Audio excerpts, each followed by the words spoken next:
can link to it on their own websites and Facebook pages and what have you, or do we need to redo that video this year? That's something that I'd just like some clarity. Let's redo the video, update it, refresh it. Look at having video clips to be sent out to people. Let's just improve the comms. So I think we'll do the lot. I don't see the mutually exclusive. Mr. Chair.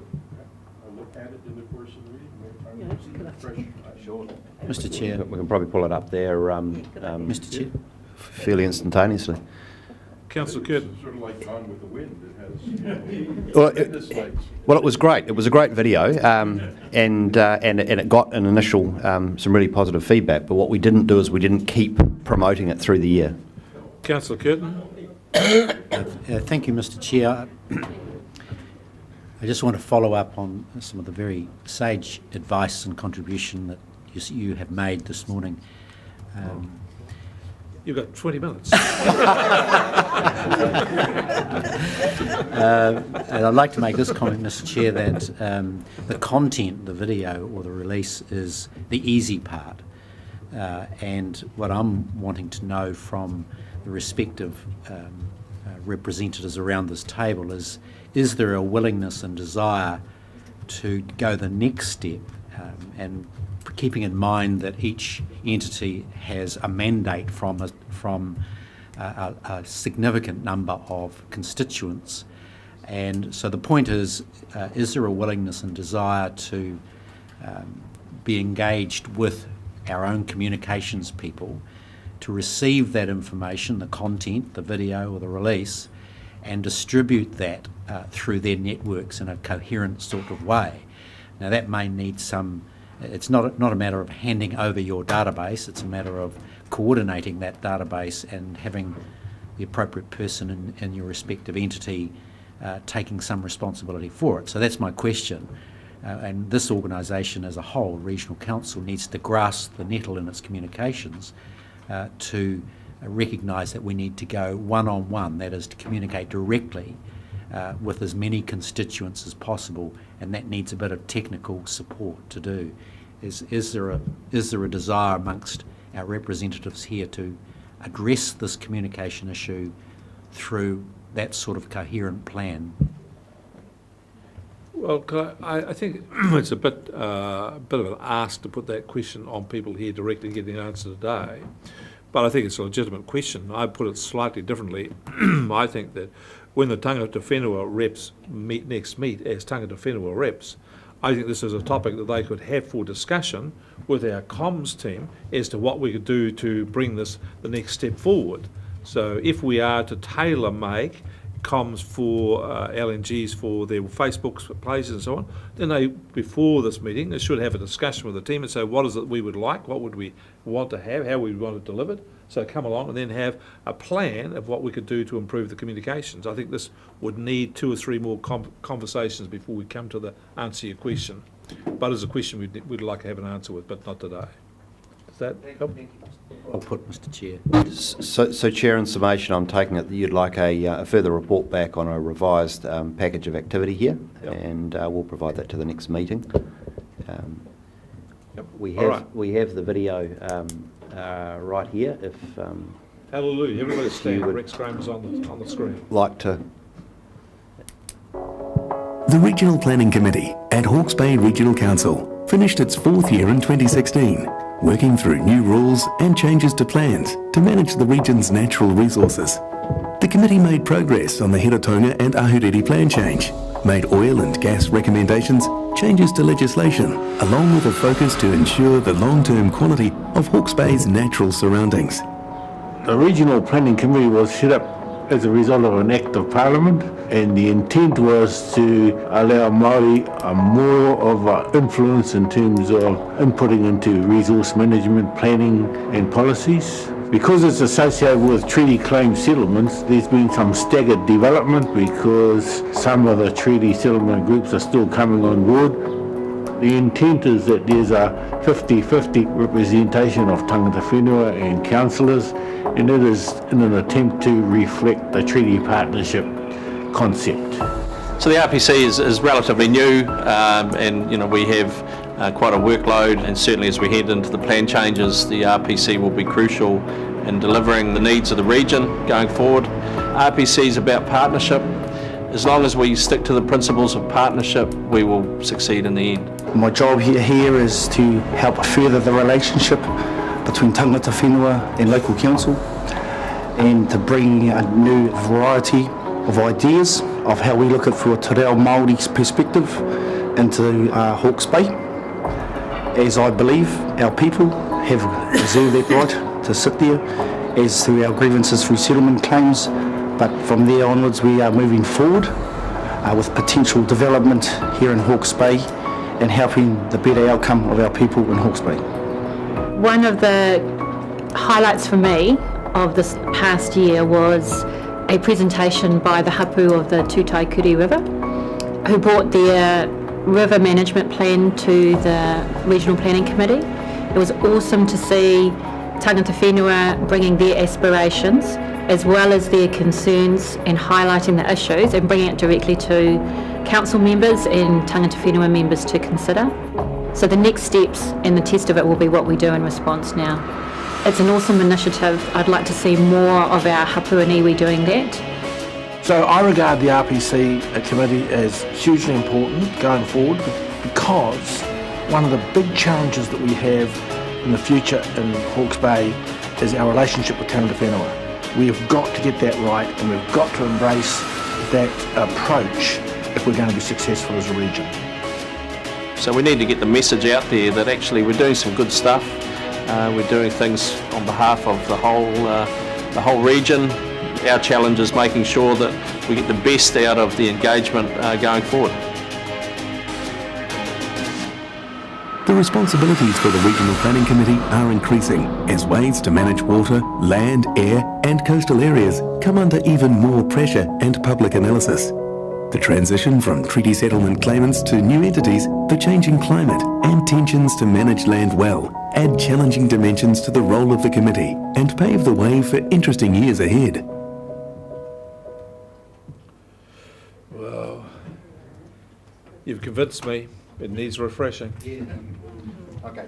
And it also, I felt with it too, this is a Consent soft- delegation, Sorry? item 11. It's a nice fuzzy feely thing with all the rest of it, but there's no sort of point or direction to it, is there? Well, it was what's very the much next point? just about Direction. explaining it, but I think probably we have more clarity around the work program that we're working on, and we can highlight some of those key issues that are a focus for the committee. Yep, so point taken. We'll come back next meeting with a revised approach. Great. Any other questions? Yeah. Not so much a question, Mr. Chair, but just a statement from this corner of the table anyway. Happy to lend support to the staff in any areas where we can refine how we can engage with our shared stakeholders and identify our existing networks to bolster the work that we want to work together. And with regards to the comments from Councillor Curtin, absolutely, our tangata whenua reps are around working together and collaborating. But same as Hawke's Bay Regional Council, we've got to be careful how those messages are disseminated so that we don't create confusion. Our PSGs and our Māori groups are going to want to maintain some integrity with their messaging, just as well as we want to support HBRC and their messaging as well. So just happy to support where we can. Kia ora. Why? We can do this. Okay. Right. Can we just, I think we had enough questions at this stage. I'm ready for someone to move the report. Councillor I'm happy to move that, Chair. Have a seconder. Did we want to change what Yeah. it says? Happy out. Chair, just before we move on, just a reminder to everybody that we're having a photo taken for the committee today at lunchtime, which was notified by email in advance. Okay. I forgot to wear my suit. All right. Are you taking Okay. speakers, Mr. Chairman? Are you, I'll keep it. are you taking speakers, Mr. Chairman? I am. I'm just. I'm the mover. I'm offering the mover the first chance to, just as we normally do. Thank you, Chair. I'm just like to say that I'm greatly encouraged by the discussion that we've had around the table this morning. I think we're going to end up in a better place. Thank you. Seconder. No further comment. Any other speakers? Yes, there is, Mr. Chair. Councillor. Thank you. Mr. Chair, I'd like to make this comment around both setting the objectives for this committee and subsequently reporting on it in a year's time. 1 year, 2 years, 3 years, out to 10 years. The important thing, and I think Tania pointed out, is the content and direction of travel, which you self pointed out, is the important thing. This committee can sit around and talk around fluffy things as long as it like, but unless we improve the water quality and other environmental outcomes, we won't have succeeded in the role that it's doing. So I'd like to see a focus on actually achieving things, getting the job done, and demonstrating that with some demonstrable outcomes. So that to me, Mr. Chair, is the important thing in terms of the communication and in terms of setting the objectives for this committee. Thank you. Any other speakers? Would you like this? I'd just like to endorse the comments of Apiata Tapani.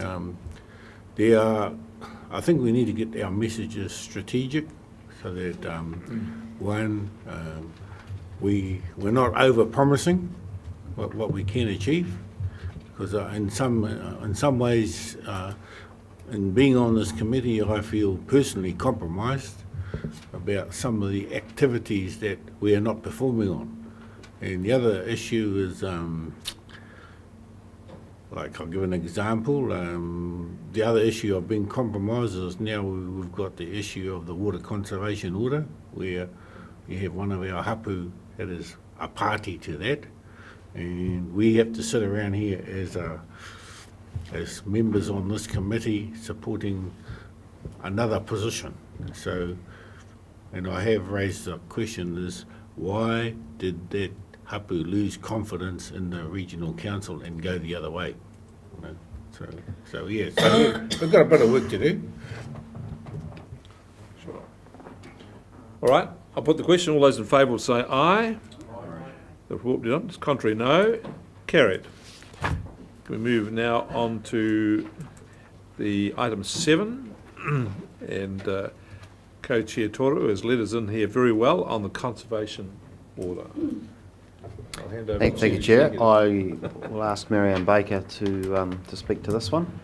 Look, and just in addition to the paper that is before the committee today, this paper was submitted prior to last week's Tank Group meeting, and at last week's Tank Group meeting, at the suggestion of Councillor Belford, a position statement by the Tank Group was drafted, which broadly mirrors the Council's position in relation to the order and in relation to the Tank Group process. That is currently before the Tank Group for consideration as to whether it might be endorsed by the whole group. So we're presently awaiting feedback from Tank Group members, including those Tank Group members that are also applicants to the water conservation order. So that's just a little bit of additional information, but I'll hand over now to Marianne. Thank you, James. Good morning, everyone. As you can probably work out, the events overtook us in the preparation of this paper, and we managed to slide in information about the actual notification of the conservation order, which has led to us needing also to suggest a change to the recommendations. Rather than a conversation with the tribunal about process, the tribunal has notified the application, which has now meant some pressure on us to prepare a submission by the 24th of August. So the submission, the recommendation we'd like to make, in addition to the appointment of the 4 RPC members to speak with the tribunal on matters of process, we are also wanting to add a recommendation that the committee delegates decision-making to that subcommittee in terms of the submission that is lodged with the special tribunal. And other option would be to have a further meeting of the council before the 24th. But in terms of efficiency and timeframes, we're recommending the subcommittee be delegated that responsibility. Oh, and the other thing we need to mention also is that, of course, the water conservation order submission and evidence preparation for the hearings is unbudgeted items that we will have to come back with further information on. I'm I'm ready to take some questions. Is there anything else you'd like to add to this, James? Questions? Councillor Belford. Is the meeting that is discussed here with the tribunal, is that likely to occur before the August 24th date? I would suggest it's very unlikely. I suspect the tribunal is wanting the submissions to be lodged so they know who to invite to a pre-hearing meeting. They'll be looking at inviting all the interested parties, I would imagine. Any other questions? I see could I just go one? The recommendation that you're bringing to us is that the final sign-off of the submission be made by the 4, but you don't make mention of the opportunity for other councillors to have some input into that, which worries me a little.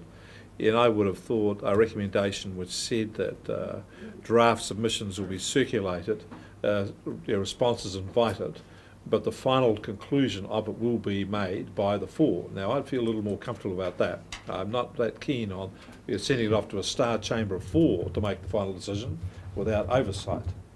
Look, absolutely, Chair, and we're not wedded to the idea of 4. It could be 6. 4.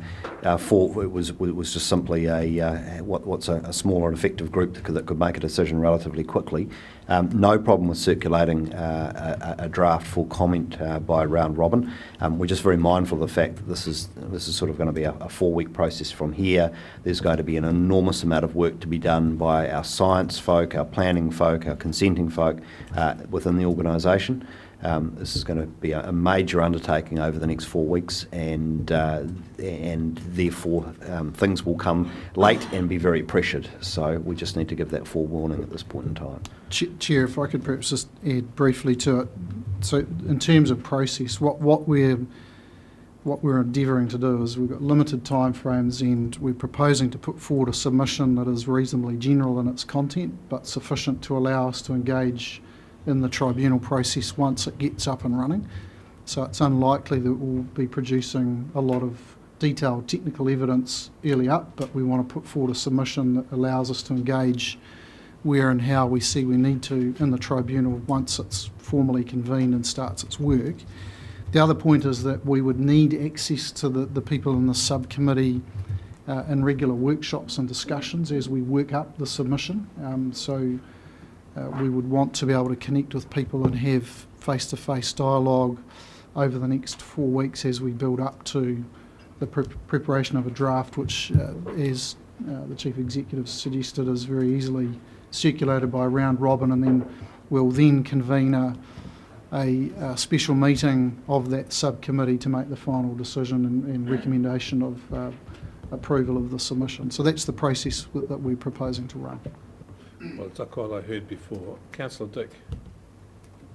Well, Mr. Chairman, I'm not even comfortable with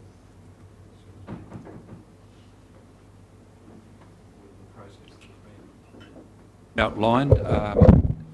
This is extremely important, and I believe it needs finally the endorsement of this committee and the Regional Council. Now, that may be difficult from a logistical viewpoint, although I note that, say, on the 15th of August there's this Maori Committee Day. But in any case, for something as vital and important as this, calling a special meeting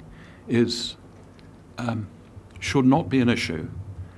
And I'm not prepared, personally, to delegate my input into decision making to 4 or 6 members of this committee, with the greatest respect. Well, thank you. That's an alternative point of view. We'll get around to making a decision on that shortly, but I just think it's good that we've got the options on the table. So, right, before we get to the, I just want to come back to, I want to put a square bracket around that issue about how we get final sign-off, because I think it's something we need to have a specific discussion about. We now take some questions on the other issues in this paper. Mr. Chairman, may not be issues in this paper, but I'm a bit uninformed in terms of what the implications are for that river if that water conservation order is put on there. I'm only thinking about the river myself at the moment. Like I understand, and I may be incorrect here, but does that prevent things like dredging and the likes? Because much of that river does need looking at in terms of dredging. The application or the order doesn't do a great deal in terms of recognising the council's flood management and erosion control works in the Ngāwaroro and its importance in relation to the health and safety of its community. So that would certainly be an item that the council would need to make a submission on to the tribunal to make sure that that was accounted for in their decision making. Councillor Balfour? Maybe the committee needs to be reminded that I think the posture that we are hoping to take in this process is that it be converted into a staged process where perhaps upper reaches of the river are dealt with through a water conservation order and through this process as it's been laid out to us, but that the, quote, lower reaches, something to be defined, is dealt with through the existing tank process first, with the outcome of that process to be then put before the tribunal for any further massaging that might happen in that process. And so there's assuming that that's the outcome that we prefer and consider more appropriate to the occasion, then there is some politicking involved in getting all members of the tank process on board that, who are also applicants in the water conservation process. And so various discussions are underway to try to get the applicants to agree that this is a more appropriate way to proceed. But as Toro said, one of the flies in that ointment, frankly, is the fact that there is Maori participation in the WCO application, and if there is a way for the community to try to address that issue, that will be important as to whether we ultimately can, in fact, get a consensus that this two-step process is the right way to proceed. So a lot of the public consternation about this water conservation order has fallen on the shoulders of the environmental groups that are party to the WCO application, but not much has been said about the kind of murky position of the Maori community on this matter. And so I guess I'm saying this because I think I would feel like this group should take some responsibility for seeing if we can't get everybody on the same page on this before we have an explosion of some sort that'll be very counterproductive. Chair, could I just make the comment that in terms of the process and the position to date, which is articulated in the papers and has been noted by Councillor Belford, that is very much where we're at the moment, which is that we would like to see the process broken up into stages.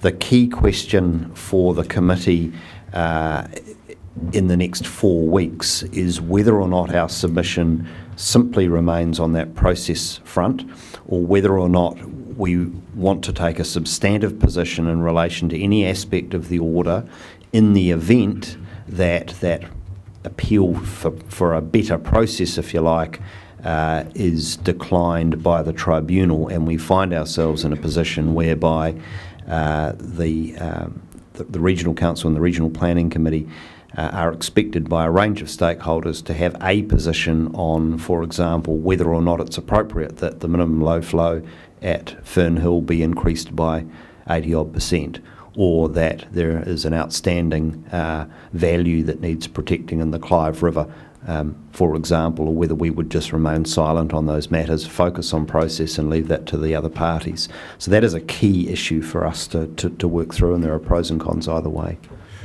With respect, James, none of that you've said there comes out in this report. Sorry? Well, we weren't aware, well, the report was written, and on the day the agenda was put together, that was when we found out about the notification. So events have somewhat overtaken. I'm not saying this the way of point and blame. Just to be clear about it. Not blame. This is not a point and blame exercise. All this is just to say, James's expectation of a conversation seems to me is well beyond what this paper says. That's all I'm highlighting. Maybe a little more harshly than I should have, but that's what we've got here. So if James is wanting that sort of conversation, this paper isn't putting us in a position where we can do that. So where do we get ourselves to a position where we can have that conversation in an informed way and discuss it and to come to some conclusions? So I've got some pretty clear ideas about that, but I wasn't invited by this paper to put those on here today. That's my point. Yeah. So how do we get ourselves into a position where we can weigh these issues and make a decision? This paper doesn't give it to us, in my view. So our expectation is the process to develop and finalise a submission would be the process to do precisely that. And I think that's kind of what Mr Maxwell had in mind when he was referring to needing to workshop this with either a delegated group from this table or for this entire table if we're going to reconvene in the next month a special meeting, which we certainly can do and are very willing to support. So either way, the submission will be iteratively developed and those very matters will need to be traversed. And Chair, just to add to that is a very kind of awkward process in as much that we haven't seen all of the technical evidence of the various parties, and so it may well be that through the course of the tribunal we have to examine those and then form a view or take a position on them. And what we're trying to do is we would like to put forward a submission that leaves open as many avenues as possible once the tribunal begins without necessarily having to take any particular position on any particular issue. Whether or not that's possible, we have to work through in discussion with the legal team, and hence the need or the desire to workshop closely with people on what that looked and sounded like. But just reflecting on the conversations, Chair, we're very, very happy to convene a special meeting of this committee prior to lodging, and what would be helpful is that we had access to as many people as possible to workshop in the intervening period so that we can get to a point where we've got as coherent a submission ready for that special meeting as possible. Well, this committee will decide whether it's going to reconvene, but what I want to know from this committee, I just think let's try. We're not going to be able to make this on the hop here. So what I'm going to suggest is, can I just take a quick poll of councillors at the table on a couple of points? Then we've got that, defer the item for the Chief Executive and staff to come back later in the meeting with a refreshed recommendation on a pathway forward. Can I just check, this is a poll of councillors or poll of RPC members? Poll of people here at the meeting. Oh, right, thank you. I just want to get a feel. I don't want to have a vote, but see, we've got two schools of thought here. One is we delegate it to a subcommittee. Councillor Dick says, no, it's too big. We all should be here. Well, I just want to know where councils fall on that, just a rough and ready. So do councillors feel you would be happy to delegate this to a committee of 4, or we should all be here? Just all those in favour of having, all those who think it should be a committee of 4, raise a hand. Before you, I think you're too oversimplifying this at the moment. I mean, if we think that this submission is going to have to address substantive matters that are before that are embedded in this application, then the risk of us doing that is to leapfrog the entire tank process, which has been charged with a hell of a lot of community engagement to develop precisely those positions. And so I would be strongly opposed to us putting a submission in that went beyond process and maybe the broadest generalities of what our concerns might be going forward with this. Otherwise, we might as well just disband the tank group today. But Tom- And so whether I think 4 people could do it or the group could do it, if it has a bearing on that. If we're going to basically make a process-driven submission, then I think it could be easily delegated to a group of people to make sure the words are right. But if we're going to actually try to craft a substantive submission to this, then it is a big issue. And it'd be hard to argue that it shouldn't be a much more participatory process, even though the time frame is ridiculous. So. I just say, Tom, you've now convinced me that this is not an issue that we should delegate to 4 people, because we'll all have different views of what it's going to do. I just think I've come to the conclusion this is a matter we're going to have another RPC meeting to go through this. So I think that's the first thing I've got out of this meeting. The second thing which I want to hear now from the subcommittee at the end of the table here is, are they going to be able to come back to us very shortly with an outline of what they think this process going forward is going to be? Is it going to be of substance, or is it going to be about process? And if it is going to be about substance, what are the issues of substance they think we're going to have to contemplate, so that we know where we're going to be heading to? Because it seems to me that's what's emerged out of this. People are raising the spectre of it's going to be about substance. Tom is saying, if it's about substance, whoa, oh, because he's worried about tank, and he's fair enough about that. So we need to have that. So what I want to know from you is, could you come back to us with a short paper before the end of this meeting, seeing what you think the process going from here to the final sign-off would be, what you think the sort of general issues would be, given that now I think councillors are of the mind to have a special council meeting for it. Could you do that? Yes, we will, Chair. And we'll bring some refreshed recommendations forward.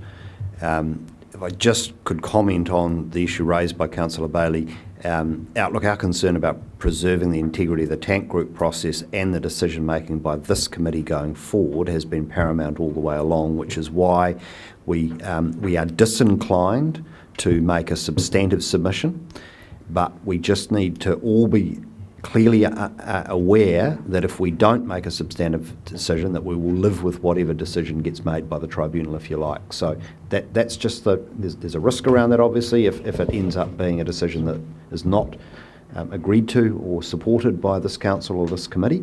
That's just part of the balance of risk that we just need to take on board. Okay.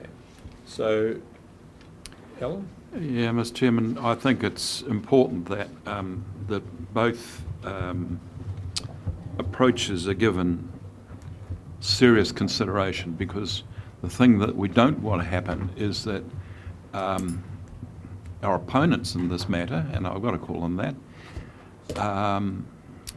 end up outmanoeuvring us and end up imposing a solution, or their solution, which could well be disastrous for the economy of the lower Narrowroa catchment area. Okay. So I'm going to adjourn this item shortly, waiting for the officers to come back to us with a recommendation later, on the basis that councillors want to all be engaged in the formulation of our submissions, the substance of our submissions, and we want to have everybody on in this together. We're not keen on delegating, but also we want to be clearer in our mind about what are the things which are going to be rolling out in front of us until we get to the point of making a submission. So, are we all okay with that? Yeah. Tanya? I just want to clarify with James. The letter dated 30 May from the Special Tribunal states that they're intending to hold a pre-hearing meeting to consider matters of process.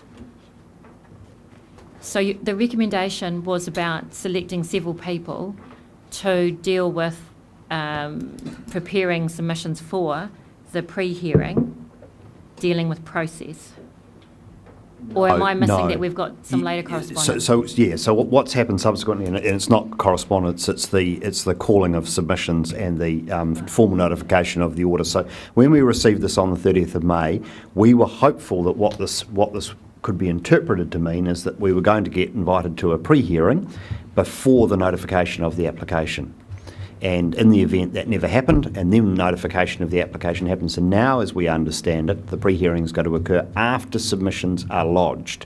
And the difficulty we therefore have is that we have to put our best foot forward, if you like, before going into that pre-hearing process discussion. So my concern is we should actually clarify with the tribunal the agenda for the pre-hearing, because what they've requested us to attend is a pre-hearing to talk about process. Correct. So I would expect that that is still the agenda unless they've told us otherwise. So I think we should clarify that. Oh, look, the pre-hearing will be on process matters. The point is that we need to finalise our overall submission, because we won't get an opportunity. There won't be a further call for submissions after the 24th of August. So there's not two rounds to that. So we don't have the ability to make a submission after the pre-hearing. So I understand, what I understood it was they've called us for the pre-hearing on process, but subsequent to that, before this paper, there's now been a call for us to put in a submission on substance. So we've got to deal with the substance. And the substance has to be by the 24th of August, as I've got it. So we have to be up best dressed by the 24th of August. And what's going to be our issue of substance? And the council's decided they're not prepared to have it delegated to 4 people. The whole planning committee will be the one that will sign off on the substance. And we're going to hold this for a while until we come back with a plan to outline this, so better clarity about it, and we will then move to resolution to that point. Okay. Can I just say something on the process? Yep. Mr. Chair? As on the video, I said that one of the reasons we had the RPC was so that tangata whenua could have a better input into resource management issues. Now, I've never seen yet a report from the tangata whenua on what their issues are come to this committee, and that's what I would like to see, because that is where my input comes into it. I have never engaged in the tank process, mainly because I am this member of Ngāti Hine Te Moa, and it's a conflicted sort of thing, and I don't really want to. My role is in terms of a governance role. I want to analyse material at this table and move forward on that. So that's what I like to see, is because in negotiations you find out what people want, and if you can accommodate them, maybe they will remove themselves. So what is it that they're asking? I don't believe they're hard things, but they've lost confidence in this regional council. So what can we do to restore that confidence? So that's what I'd like to know. What do they want? I'll move that this paper gets left on the table in the meantime. Well, the chair's just decided that. I don't need any help with that. Think of that. Chair has prerogatives of these things. I just shoved it aside. I'll come back to it later. And I now move to item 8 and would invite hand over to Toro. I'll be out of the meeting for about 10 or 15 minutes and leave it in Toro's fine hands. Thank you very much, Mr. Tim. You've done very well. I was hoping we could go home now, but I'll let you down so far. All right. Put those things over there.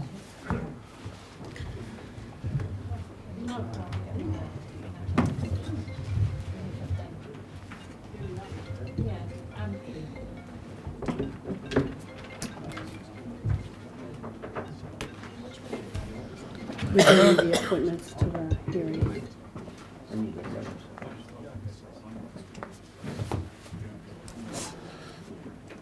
That's off, I suppose.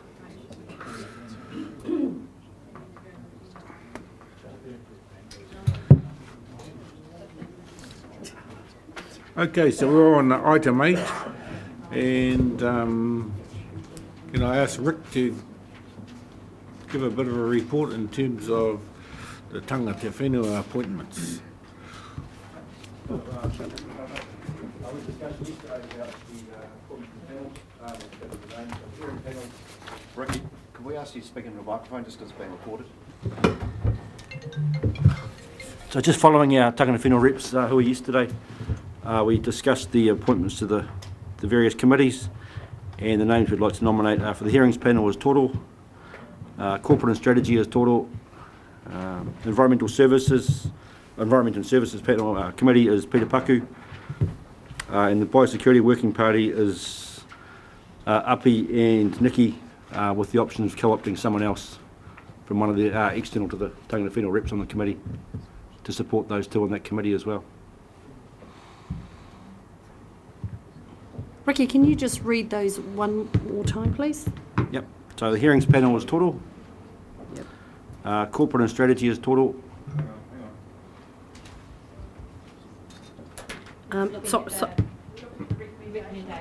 Oh, sorry, I haven't got that in front of me. So if we look at the recommendations, so for the hearings committee, Yep. you chose one, not two? Yep. Okay.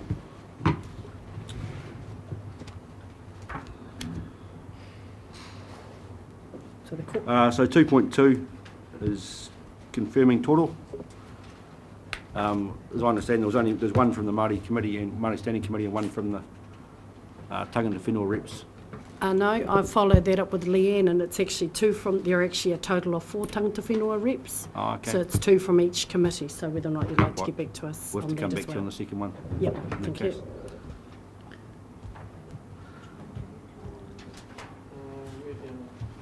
So continuing 2.3, Ricky? 2.3, Toro as well. 2.4, Peter Paku. and And 2.5. 2.5 alongside Corona is Apiata and Nikki. Nikki Kirikiri.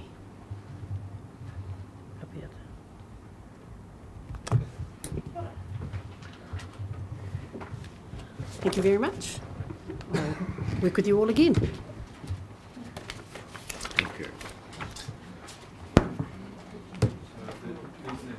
And appointee to planning to.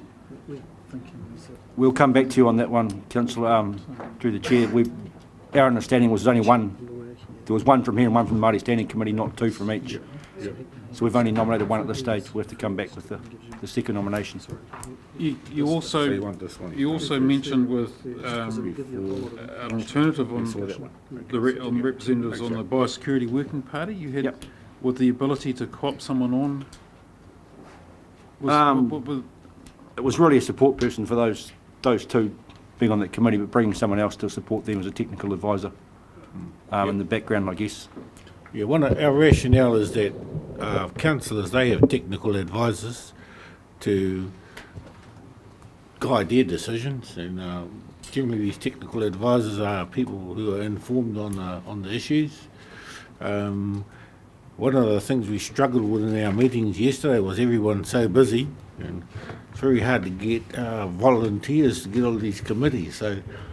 So if we can have one of our reps and a technical advisor, that would probably be a more efficient way of getting things done.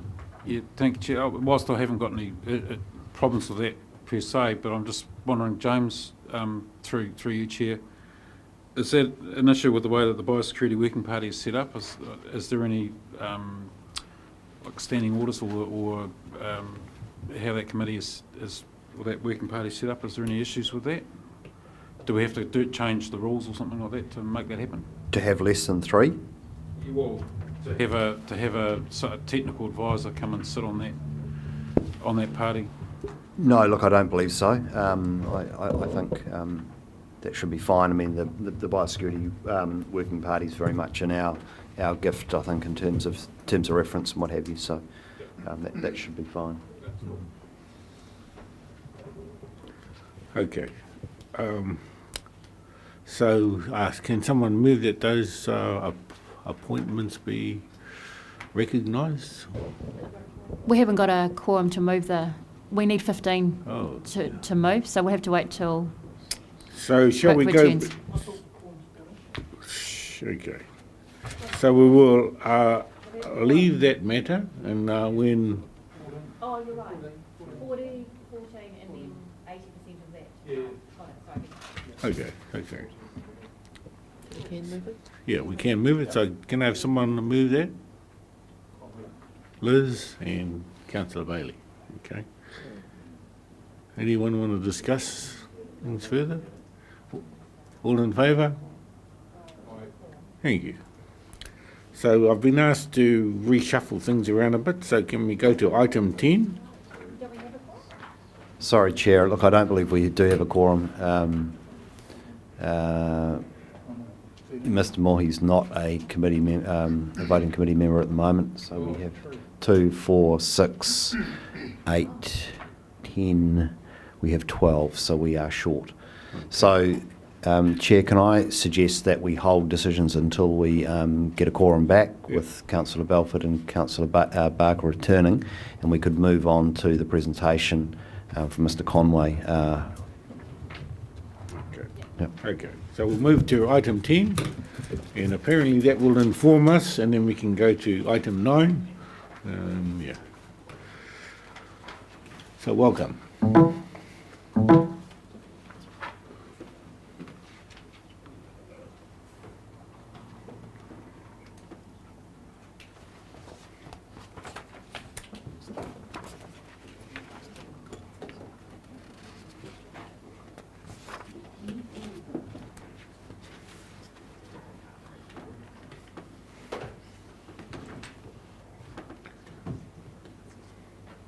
So welcome, Matt.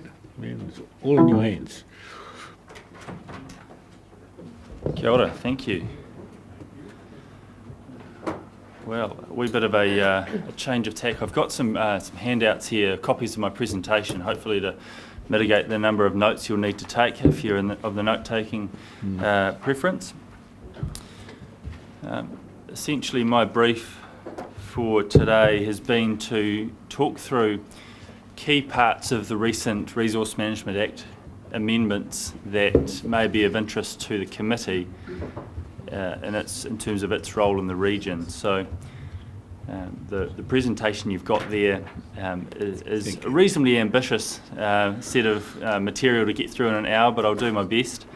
I've presented I think it became 2.5 hour versions of this with more content in it to the council officers about a month ago, and so the aim was really to give you a bit of an overview of what's changed in the Act, how might that impact on processes that you'll be involved with in terms of your role under the RPC Act. So I'm happy to take questions throughout, but I'm conscious also that if we get into lengthy discussions on the way through, we'll only get part way through, I suspect. So I'm happy to use this time however you wish, but perhaps if we aim to step through these points and then see how we go within that time period. So the first topic I want to talk about is revised functions for RMA decision makers, and these are some things that sit there across all of the roles that the council has, and obviously they're of interest to you too. Now, the first of these that I want to talk about is a set of new procedural principles that apply under the RMA. So these sit right near the start of the Act and essentially say that councils and anyone else performing functions under the Act need to seek to achieve these principles. So things like avoiding unnecessary delay, timely, efficient, cost-effective, proportionate exercise of power and the like, and avoidance of regulatory duplication. Now, these are essentially all good practice or best practice things that councils have been endeavouring to do in the past, and this essentially regulates that or requires that as something that councils must do. And I suppose looking at things like using clear, concise wording, again, it's good practice, and collaboration has always been good practice.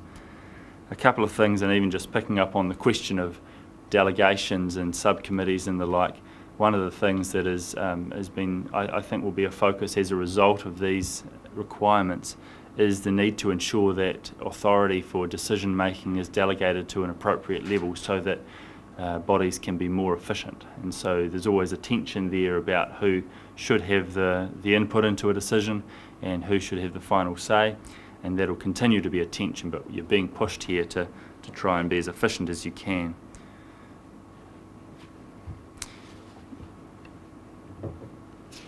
Next, and I note one of the RPC's functions is monitoring the efficiency and effectiveness of RMA documents. That monitoring requirement under Section 35 of the RMA has now been expanded so that councils need to monitor the efficiency and effectiveness of the process they use. So not just the efficiency and effectiveness of documents, but also of the processes. And so these will require things like checking how timely councils are being, monitoring costs of processes, and also to undertake customer satisfaction surveys essentially.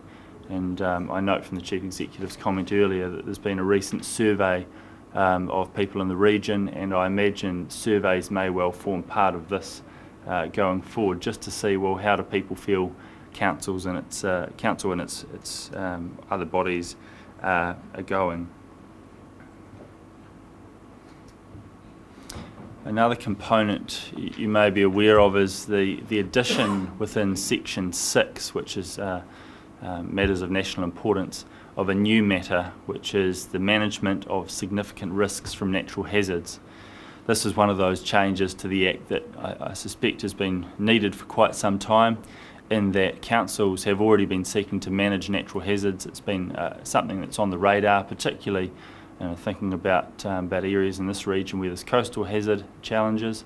These are matters that now assume a national importance in terms of direction in the Act. The second point there is not something in terms of subdivision consents that's of any real concern to regional councils, but I suppose my overall point on this is really that I think it'll be important for the RPC to look out for, one, the national direction we're expecting to receive from the government next year by way of a national policy statement on natural hazards, to provide some guidance, hopefully around how you define the boundary between risks from natural hazards and significant risks. But also just really thinking when you're making decisions and recommendations in relation to planning documents in this region, thinking about how they deal with natural hazards and making sure there is sufficient focus when you're coming up to a point that's related to natural hazards on identifying what are the significant risks and ensuring they're managed well.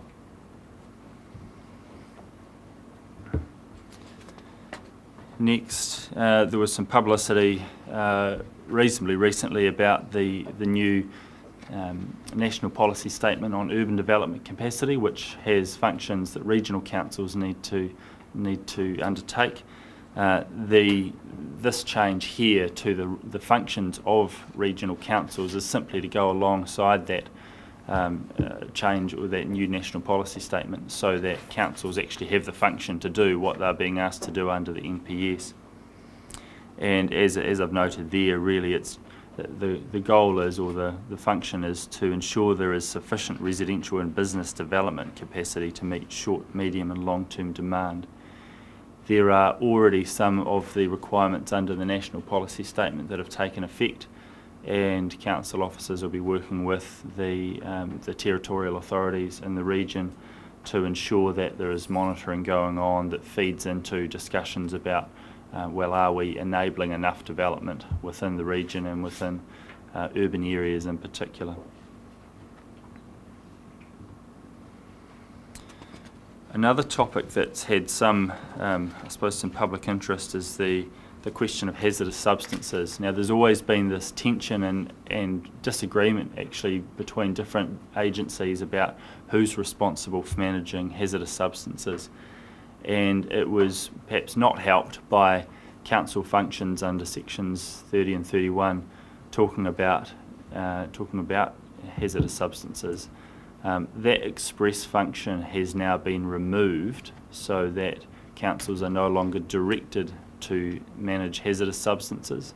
And the immediate question that raises is, well, in that case, should councils get rid of all hazardous substances provisions from their plans? And the answer to that is no, not necessarily. The reason for that is because There are some aspects of hazardous substances that will not be managed by other regulatory regimes. And so if that's the case, and thinking, I guess shifting to a district council perspective, perhaps the location of hazardous facilities is something with respect to other activities that are going on. That's something that is not really managed under the Hazardous Substances, New Organisms Act or Health and Safety legislation. So that's something that I think councils may need to think about still. So certainly at a regional policy statement level, and then also to the extent it affects regional planning matters, there is still a need to think, is there a gap in other regulatory regimes that it's our job to help fill? So that'll be an ongoing question for the team to think about. So, excuse me, Mr. Chairman, is that primarily aimed at district councils? Yeah, the key impact I think of this will be found for district councils, and I'm going through a district council plan process at the moment with another council where they're wrestling with this very issue. How much should we get into this issue? But are you saying that if there are significant gaps, that regional councils should fill those gaps? Is that what you're saying? Not necessarily should, but you still have the opportunity to, if it's a matter that comes up with in terms of your other functions. So you're not being directed to deal with these, but and the expectation from central government is that duplication with these other regulatory regimes will be removed. But so who are the other primary organisations with responsibility here? The other ones essentially it's WorkSafe in terms of the health and safety at work, and also in terms of HESNO, the EPA, kind of takes the lead through there. So yeah, there'll be, I think, and this perhaps comes back to that other point about collaboration with those other agencies. What are you expected to do? What are you not? Water quality classes, you may have come across these in terms of the classes that are listed near the end of the RMA and the way that they then get used in regional plans. Now, for future plan processes that you go through, your focus for freshwater is to be on the requirements of the National Policy Statement for Freshwater Management, because these classes here in Schedule 3 of the Act no longer apply to freshwater. So in essence, the government's sought to reduce the question or reduce the overlap or confusion about whether you're applying the National Policy Statement or the Schedule 3 water quality classes. So that's just, I suppose, a heads up in case you come up against a process where you're wondering why these ones aren't referred to. But geothermal and coastal water in particular, the latter is really a focus. The Schedule 3 classes still apply to that, so that'll be, I suspect, relevant to you. Moving now to changes to Māori participation, and I guess that's quite topical, and will continue to be. There have been requirements, and I'm thinking particularly here in terms of Schedule 1 of the RMA when you're going through and preparing a regional plan. There are already a number of requirements in there in terms of consultation and engagement with tangata whenua through iwi authorities, and this committee itself is, I guess, a good illustration of the way that this council is seeking to provide a good voice for iwi as well through into these regional planning processes. So some of this is not new, but what is new is essentially more direction and specificity about how that's to be done. So in addition to the existing consultation requirements under the RMA, now there's a specific requirement to provide a draft of a regional plan or regional policy statement to iwi authorities before it's publicly notified. So this is really saying, actually, the things that councils have generally, I hope, in general been doing are now mandatory. So a lot of this is good practice that councils are already doing, and so it's just essentially saying that is actually the expectation, that's the bottom line. So for grassroots people have particular regard, how can we translate that back to grassroots? You've just outlaid it. there is case law. I'm just trying to think, what did it say? Particular regard is a high test, creates a duty to be on inquiry. It's essentially, you have to consider it very carefully, and it has to, you have to think about it very carefully when you're making your decision. So the CEO knows what it means? Yep. He does. So essentially, that's the next stage. Not only is it important to enable iwi authorities to have input, but you can't just ignore it. And again, there's nothing particularly new or surprising about that, because that was the expectation anyway. But this is really just ensuring that someone can point to a legislative provision that confirms that requirement. And also for whenever commissioners are being appointed, if commissioners are being appointed to hear policy statement and plan submissions, iwi authorities must be consulted through that process too. Is there a potential for us to develop a matrix so that we can show that issues have been considered seriously? I think what will be expected is the documentation that a council produces in response will actually need to show how this has happened. So yes, whether it's done through a matrix or some other way of describing the way these the comments have been taken into account, or particular regards been had to them, that'll be an essential component of documentation. Yeah. Thank you very much. Yeah, what would be the definition of, there was two words in there.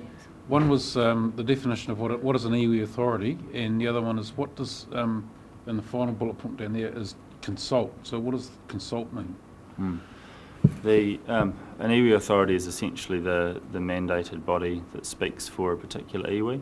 So I suspect there are those in the room who have much more familiarity with the way the iwi authorities in Hawke's Bay are set up and the like. So if anyone in the house has a comment they want to make on that, that's good as gold. What does consult mean? It means essentially take these steps in terms of what the Act requires for consultation about this. Just trying to think whether there's a specific description of what consultation about commissioner appointments means. In some settings, it means use essentially the Local Government Act process, which is quite prescriptive and detailed. But in an RMA sense, under this particular one, I think it's slightly less formal. But I'd have to go back and check and see whether there's any other particular details on that. But it's a matter that you'll need to again document to show here's how we've actually had that discussion.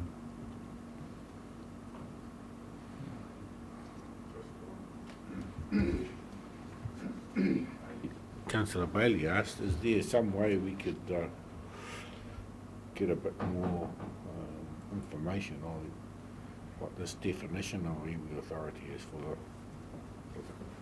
the group here? I can track down, I think it's defined in the Act, track it down and fire that through if that would be helpful. But yeah, it's a matter that I guess, I'm assuming there's no uncertainty in terms of the council's position about who particular mandated bodies are. I know there is a perennial question when matters come up about who's able to speak for particular groups, and that's something that I think it's a work in progress, perhaps the best way to describe that.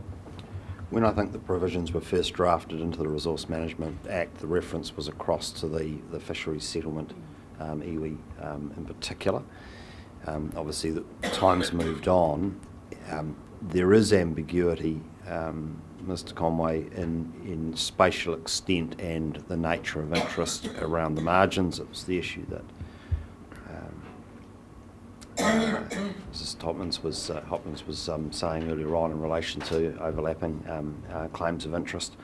And the practice by the council is to just go the extra mile, really, and consult as many entities as is prudent in any given case, so that we cover all bases. But I'm conscious of time. I don't want to get, but surely this is coming at it from the wrong way around. Iwi authorities, surely it's iwi to define for themselves who speak on them, not for it to go to a statute to say this person speaks on behalf of that iwi. No, that's precisely right, and that's So getting a definition is really problematic. It's for the people who are being consulted to define best who speaks for them. well, you've put words in my mouth because the definition of iwi authority, or words in the mouth of the Act, the definition of iwi authority means the authority which represents an iwi and which is recognised by that iwi as having authority to do so. And of course it should be. That's right. So there's some sense in that definition. The other part that goes with that, and which I think is potentially quite a useful development, is mana whakahono arohe, which essentially iwi participation arrangements that can be set up at the invitation of either a council or an iwi authority. And essentially the point of these is to again further define for that particular iwi authority, here is how we would like to be consulted, and here is how the council and the iwi authority agree that consultation will occur under these various matters. So it puts the power in the hands of those who are actually having the discussion to say, well, here's the process we're going through, so that we all know what it's going to look like, what sort of documents will be provided with, what support will be given, how we're going to go about doing that. So there is a process that is now available for, as I said, either a council or an iwi authority to initiate, whereby over 18 months there will be hui negotiations and then a written agreement that will be set in place which sets out the way these things are going to occur. 18 months, I mean, I'm interested to know people's thoughts on that as a time frame. That's what the Act requires, and I think it'll require, I guess, quite a good amount of clarity about what people are trying to achieve as they go through that process. But then following that, there is a 6-month period for councils to go through and review their policies and procedures to make sure that that actually the way they do things reflects this mana whakahono arohe. It sits alongside the other requirements, and including iwi participation legislation. So if there is already legislation that is sitting there dealing with the way a particular iwi is to participate in decision making, then that will stay there and it won't be limited by one of these. So it's to supplement what is already in place. And then once one is in place, a council must comply with it in preparing RMA documents. So it sits there and it binds the council in terms of the way the council will do things. So I suppose, I mean, I'd be interested to know as an item for this committee whether that's something this committee is anticipating having input into, or whether that's something that is yet to come across your desks. But I imagine it's something about which there'll be considerable interest.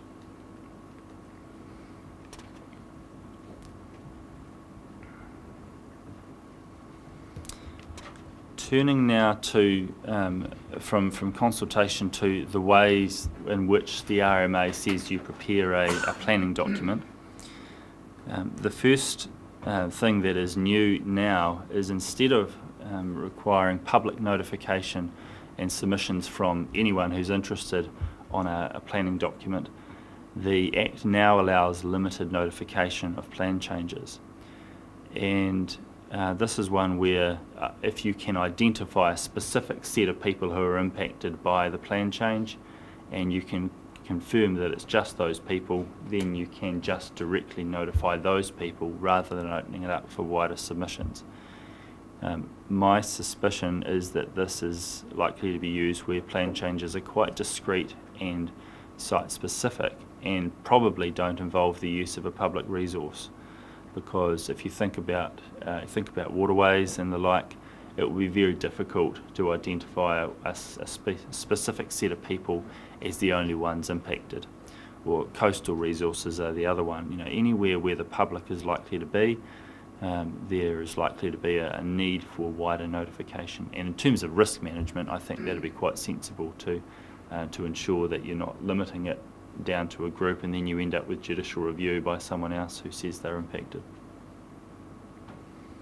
So it's there as an extra tool in the toolbox if it's seen to be appropriate. Another development is the Minister now holds the reins on extensions of the 2-year plan-making time period. So there's always been a 2-year period from notification, public notification of a plan or a plan change to the point where the council needs to make decisions. That's still the case. But now, instead of being able to extend and double that as a council, councils need to go to the Minister cap in hand and say, hey, we need a bit more time, please. So I think that the important thing here will be to think, how are you preparing before notification of a plan or a plan change to ensure that you've carried out as much consultation as you can and you've resolved as many issues as possible, because those pre-notification steps, I think, assume more importance when you know as soon as you hit notification point you've got two years, and you're going to need quite a good reason, I suspect, to go to the Minister and say, hey, we need a bit more time.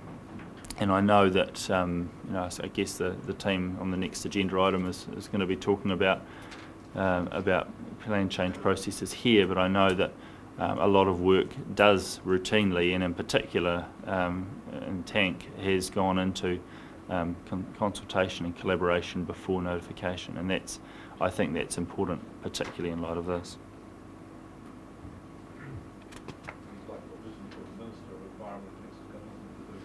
Well, you wonder how the Minister's going to find time. So next, as well as refinements to the existing plan processes, there are 2 new planning process options that you can take, or that a council can take if it wishes to. The first of these is the streamlined planning process, and the next is the collaborative planning process. So stepping through these in turn. The streamlined planning process is just that. Essentially, it's an identification of the points on screen of the steps that are mandatory minimum requirements for a planning process, and the ability for the Minister to cut out any steps that are not on that list. So what you'll notice when you look through, the Minister can direct a process that has any steps removed except those ones. So there still has to be consultation, public notification, written submissions, and then a report showing how submissions have been considered. Steps that are not required are the holding of a hearing. That's the glaring one. So in other words, instead of having people being able to come and speak to their submission, the Minister can remove that step and just say it's written submissions only. Then the requirement then would come back on the council to say, well, here's how we've taken into account the submissions that we've received, and then the council would put that planning document with a really detailed report showing everything that they've considered, put that back to the Minister, and then the other key change here is that the Minister has the final say on what the planning document looks like. So the Minister either says, yes, I approve your planning document, or the Minister says, no, go back and consider it, or the Minister throws it out. So really, really big call, I think, for a council to say, you know what, we don't want to have the final say, or we're willing to trust this process to the Minister rather than make that decision ourselves. And there's no right of appeal, by the way, out of all this as well. So I'd be really fascinated to see which council's the first that's willing to submit its proposal to this. It is available now as a process, and so there's a lot more detail about it.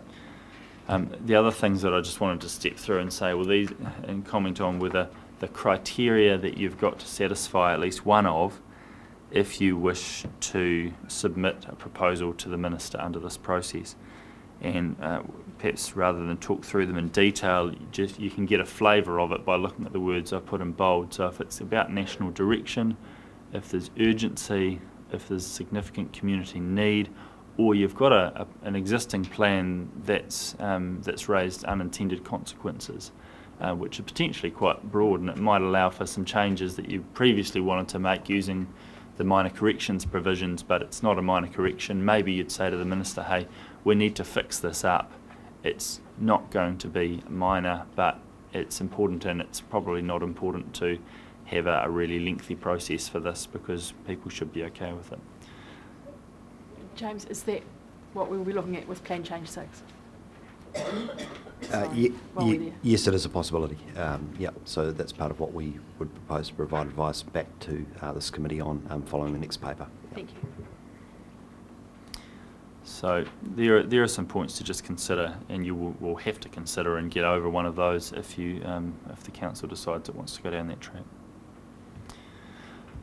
Next is the collaborative planning process. So where the streamlined process is designed, I suspect, to speed things up, the collaborative process will not speed things up, and naturally so.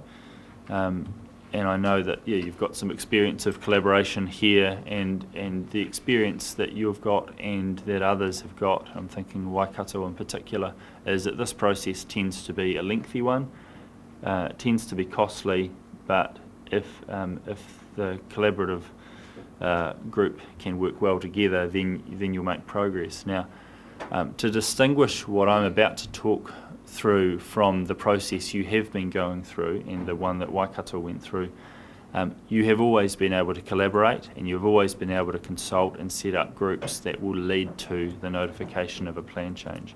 What this does is sets in motion a particular set of RMA constraints by which that process must follow if you adopt this particular process as opposed to the one that you've been going through.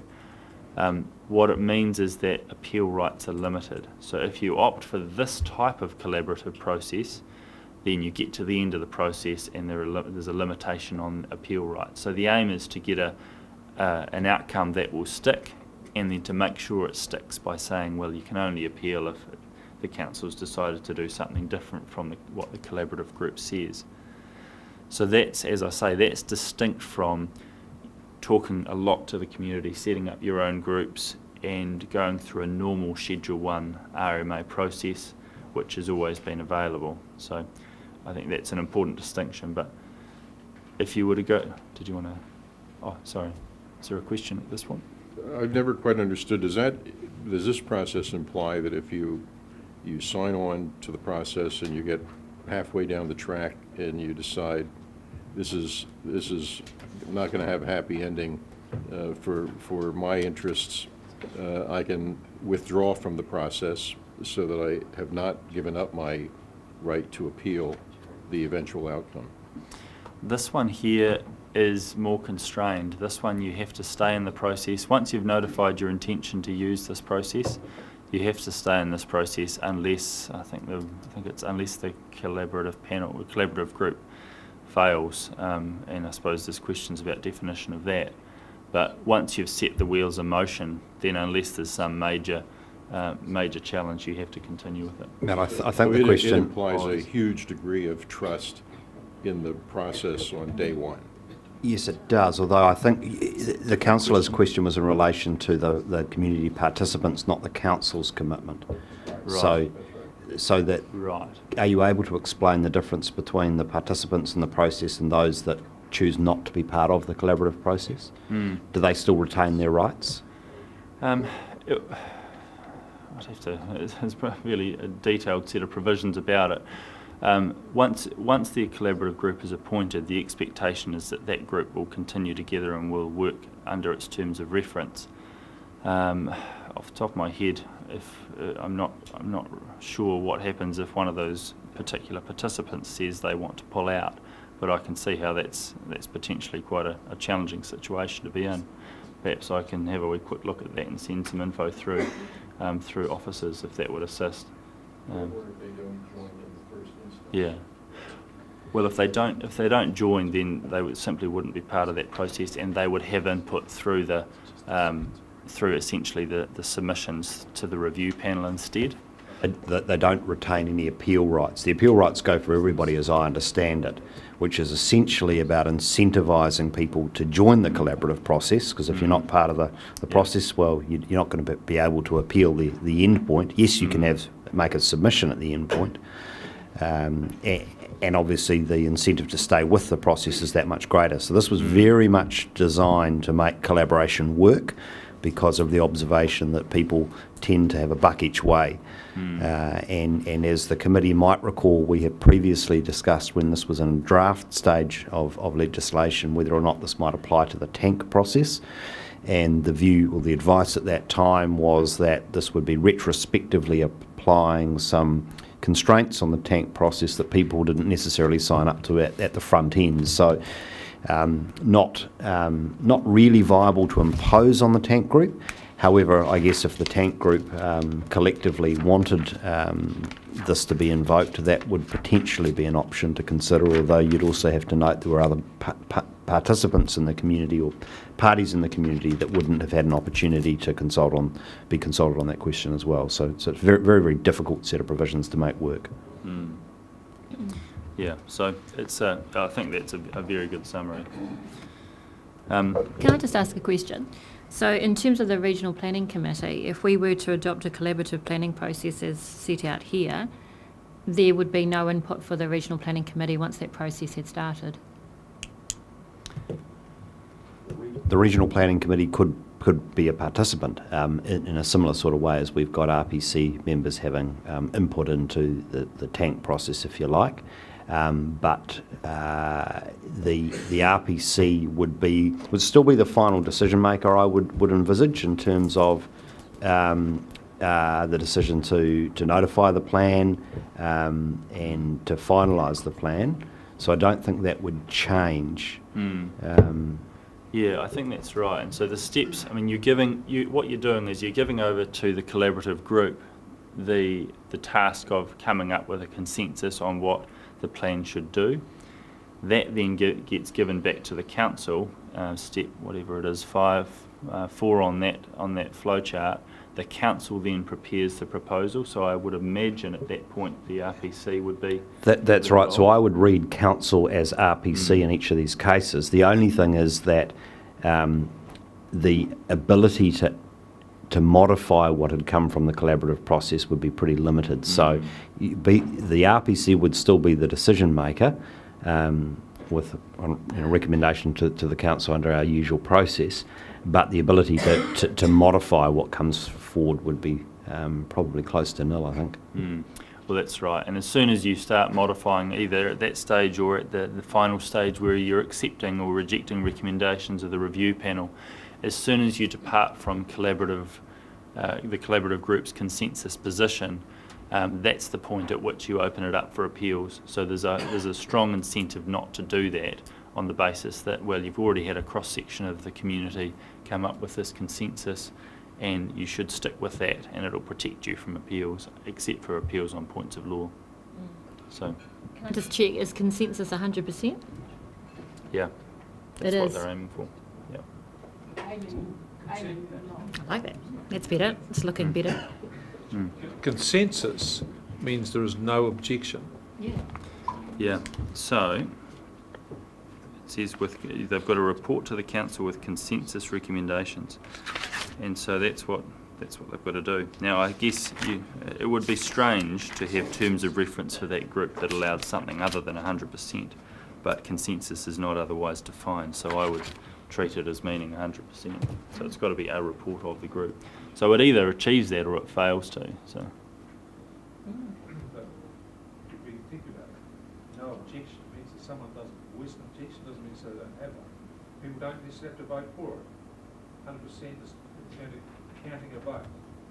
What I'm saying is that consensus is there is no objection voiced Within that group.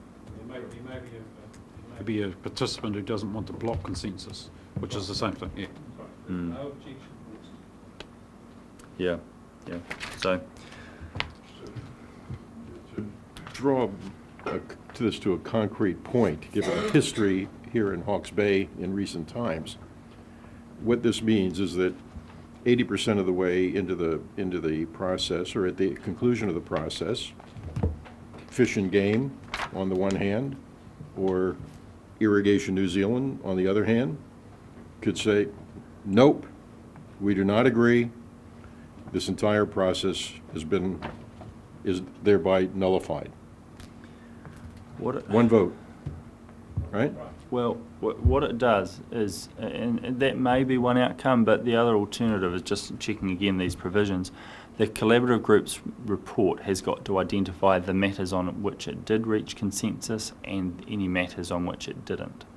So I suspect the alternative is that they come up with a report that says, well, everyone except Fish and Game agreed on this point, and or Irrigation New Zealand or whoever it is, and it would be a member of that group rather than perhaps that organisation per se.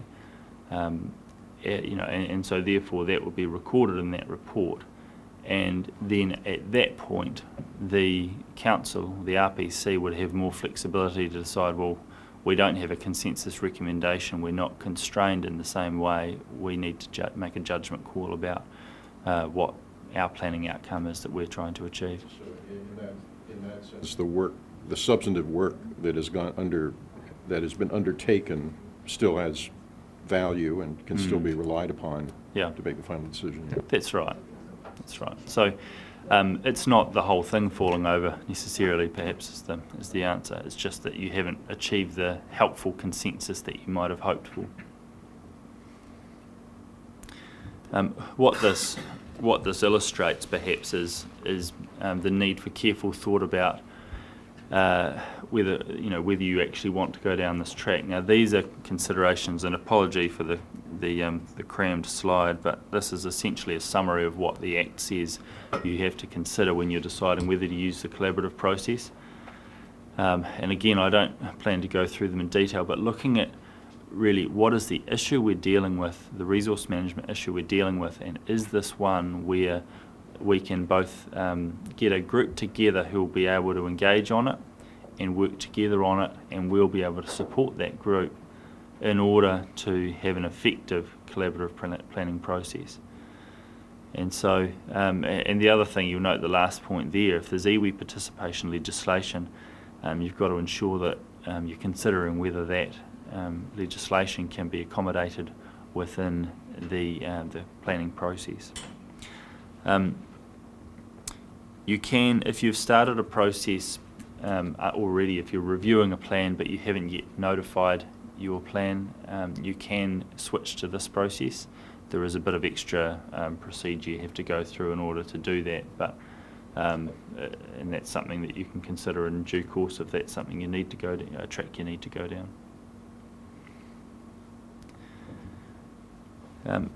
Stepping through a few further matters just as a bit of an overview. One of the themes coming through this set of RMA amendments is really a thrust towards more central government direction. National policy statements can be more directive, so they can cover more content, and the second point's not particularly new. The councils already have to do things that a national policy statement says, but it's just expanded and I guess worded slightly differently. The other thing is national environmental standards are enhanced, and there's a couple of points I've noted there, but the other one that may be of particular interest is around a review of resource consents under Section 128 of the RMA. At the moment, certain resource consents, if you have a new set of water allocation limits in a plan, you can review water permits under Section 128.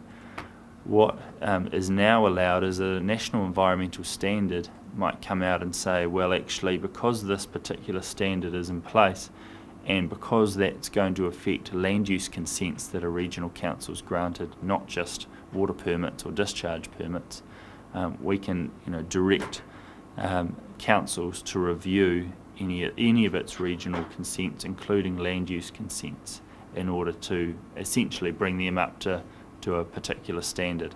So in other words, if there was a water quality requirement that was affected by both water permits, discharge permits and perhaps land use, if that's the way you're managing some activities, an NES could say, well, anyone who's got a consent of this type that's contributing to, or any council that oversees a consent of this type that's contributing to that particular standard not being met, has to go and bring all those consents in, review them, and then perhaps change the conditions. So as a tool for implementing these things, even during the course of a resource consent and during its term, that's potentially quite a helpful provision. And also, if a council brings in regional rules that do, that have impacts that relate to land use consents, councils can now review land use consents, whereas they previously couldn't. Another tool, and there's national policy statements, national environmental standards, also regulations. These are all existing tools, but essentially the content has been expanded. So perhaps I won't go through those in detail, particularly in terms of time, but you'll see there are a range of things that the government's signalled it may wish to dip its oar in on, and it can put out regulations that deal with these things. Another tool, from the fourth one, is national planning standards. So the Ministry for the Environment is currently working through a process of saying, well, there is too much variation within around the country in the way plans are formatted, structured, and the way that particular provisions, including definitions, are framed. We want to bring some national consistency to those, and therefore we will put out a set of standards that say, if you use this term in your plan, you must define it as follows. So I think that's one where all councils are needing to take an interest, and it will affect the work that this committee does, and therefore perhaps having a process by which I guess you're keeping aware of what's going on in that space, and once these standards come out, you're aware of them, because it will constrain what you can do. The focus of the first set of planning standards is primarily at this stage on district plans rather than regional plans, but there is some crossover, and the structure component will definitely affect regional plans.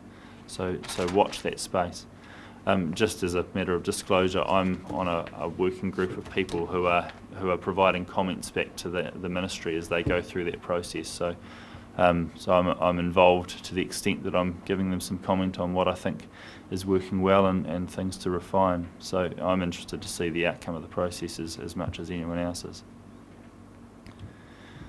A few other, I guess, miscellaneous things as we go through under the resource consent process.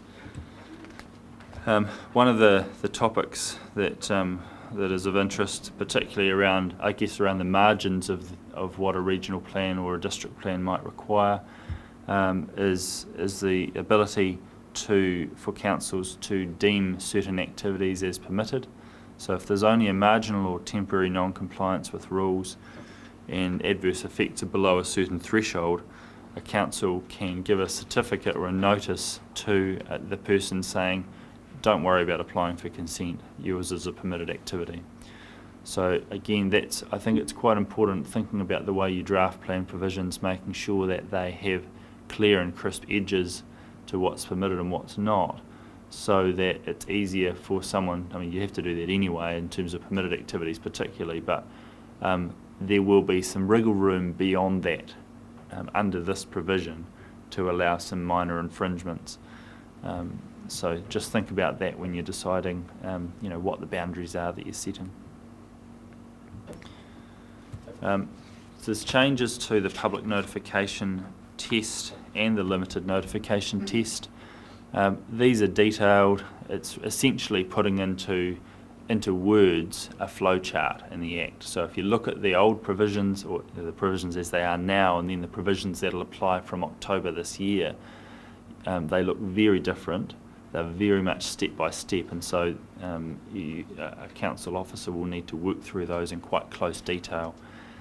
There are some tweaks to the way it's been done, and essentially the thrust of this is to reduce the need for notification of consent applications. But just, I guess, being aware that there are some changes there, I think is useful for you. If you wish to dive into the detail, then you can do so. Likewise with limited notification, again, I won't step you through that in detail, but just be aware that there are some changes there. And also there is an ability to limited notify for special circumstances, which again I think is going to be quite a challenging concept to apply. It's challenging enough in public notification, let alone in limited notification. Other things to be aware of, there are now further reasons to strike out submissions. Councils already have the ability to strike out submissions for certain grounds, but if a submission contains offensive language, it can be struck out. So bear that in mind if you're ever drafting a submission too. Keep it polite, otherwise it might get kicked a touch. And the second point there, it's wordy, but essentially if you're claiming to be an expert in your submission and it turns out you're not, then the council or committee can say, well, no, we don't want to hear from you because really you're overextending your expertise on this. So the aim is to say, well, if someone's putting forward something on a technical or evidential basis, they need to have some expertise to back it up. So it's aimed to provide you with better certainty that the information you're relying on is reliable. Other things here, when granting a resource consent conditions can only be imposed if they meet one of these 4 requirements. They are not particularly groundbreaking, but they really just legislate what, to some extent at least, what was the practice anyway. So you can do anything you like as long as the consent applicant agrees, which is the first point. But if they don't agree, then you've got to have your conditions have got to be connected to an adverse effect or a rule or standard in the plan, or an essential administrative matter, and that might be charges or something like that, administrative charges. The other thing here, and this one doesn't come into effect until 2022, but financial contributions are going to be gone. And so to the extent that any council relies on financial contributions, it will need to find some other way to fund that. And the reason there's such a long lag period before this one comes into force, I think, is just that. It's that the government's saying, well, we understand this will cut funding for certain councils using these contributions. So processes will need to be put in place now to enable alternative sources of funding, or simply an increase in rates. So someone's going to have to pay, presumably, assuming the things that these contributions are used for are still going to be done, there will need to be another way to fund them. So, Mr. Chairman, does that mean that, with the district council with subdivision consents, they'll no longer be able to charge financial contributions to pay for the infrastructure? Essentially, that's correct. So development contributions or rates are your 2 main options instead. So the aim is to say, well, there's already a tool there for district councils with development contributions. I see. So that tool will remain. Okay. But financial contributions under the RMA will disappear. What were financial contributions?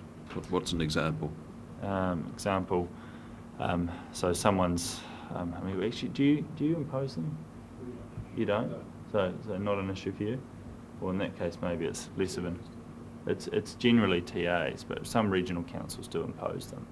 And it's things like, a reserve contribution. If you're putting in a subdivision, you're saying, well, you need to contribute this amount to the provision of reserves and the like.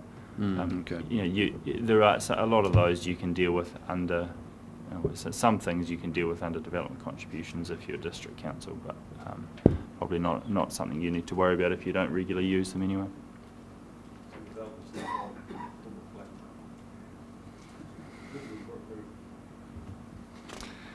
Other things here, and this is just a transparency requirement essentially, you now have to publish information about the charges that you impose. This is something that you'll already have in your annual plan schedule is a list of charges. Essentially, they're just making sure that it's transparent what charges are, and also that the government can make regulations that require you to have fixed components, or more clear fixed components for some charges. Home stretch appeals. There have been some limits to the appeals that can be made to the Environment Court under the resource consent process, and so some activities are off limits for appeals. Most of those don't relate to regional councils, but just be aware of it.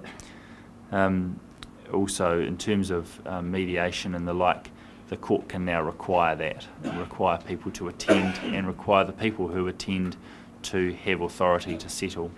So that's a particular challenge. If a council has retained the authority to make a decision on something that's under appeal rather than delegating that authority to the officers, it makes it more challenging to comply with this requirement. So the officers would need to know in advance what the extent of their ability is to move their position and settle. Otherwise, you get some grumpy people and potentially the grumpy court.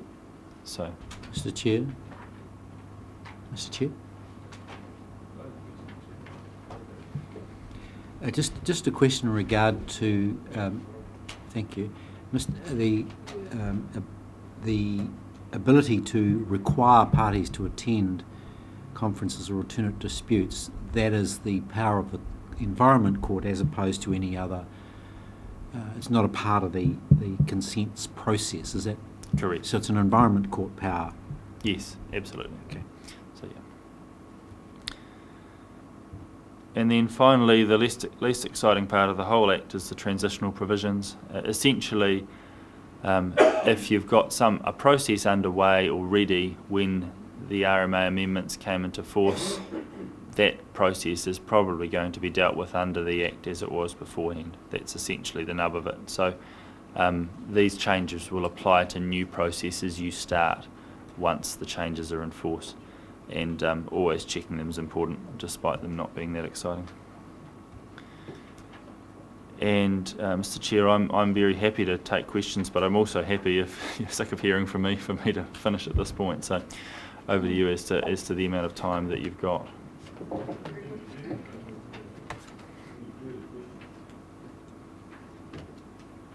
Move the report be received.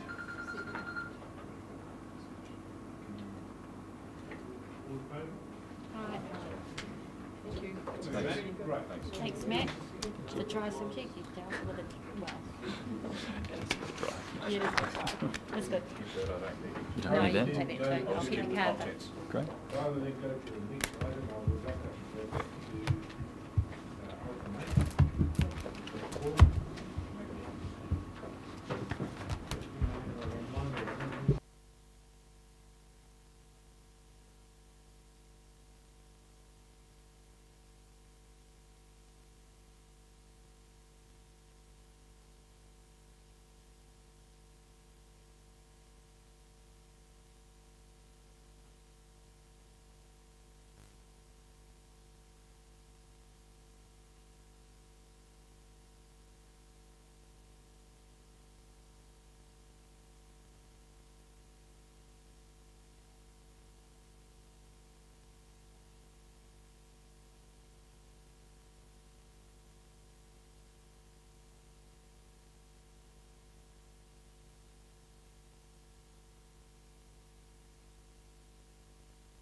Chair, I'll ask Mr.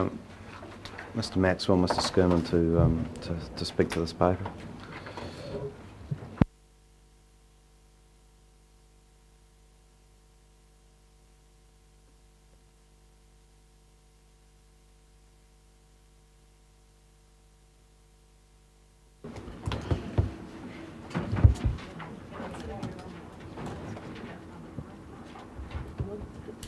How do I flick that along? Is it?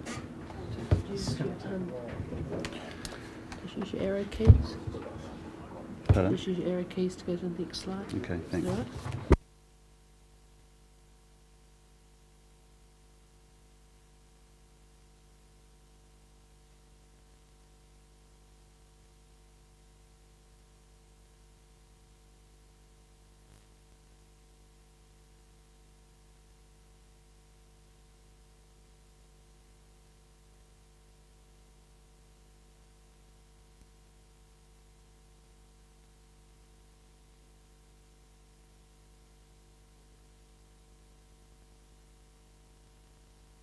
Just while we've got a quorum, because Councillor Barker has...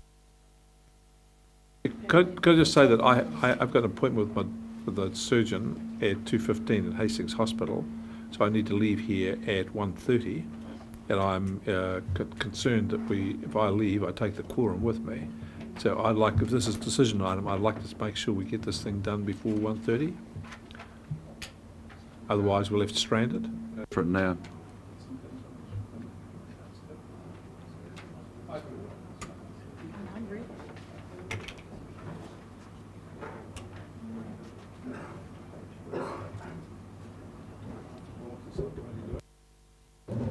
Apologies, Chair.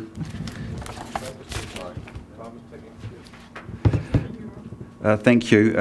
Just by way of a quick introduction, the purpose of this paper is to touch on the impact of the Supreme Court decision that was made on the 6th of July in relation to the Dock Land Exchange. And it's also, and that decision has effectively reshaped a paper that was due to come and be an update on PC6 implementation matters. What I want to quickly do is touch on three areas of impact of the Supreme Court decision, and then I'm going to hand over to Mr. Maxwell, and we're going to have a discussion around what our work streams that are currently in process, how they're impacted by the Supreme Court decision, or the extent to which they are at all.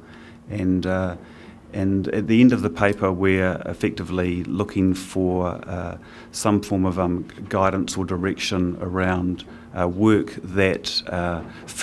that staff might need to do just to help with implementation matters. So if the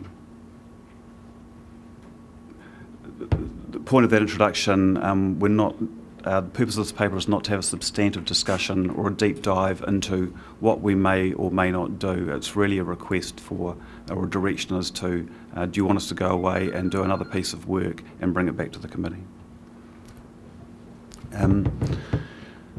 So the first issue I want to address is what's the impact of the Supreme Court decision on Plan Change 6. So just as a quick reminder, that on the 6th of July, the Supreme Court decided that the Department of Conservation acted unlawfully in revoking the conservation park status of the 22 hectares of the land that was necessary to build the dam reservoir. So I'm going to touch on how that immediately impacts Plan Change 6. I'm going to touch on how that immediately impacts the Hawke's Bay Regional Council, and I'm just going to touch on how that impacts the Tukituki community.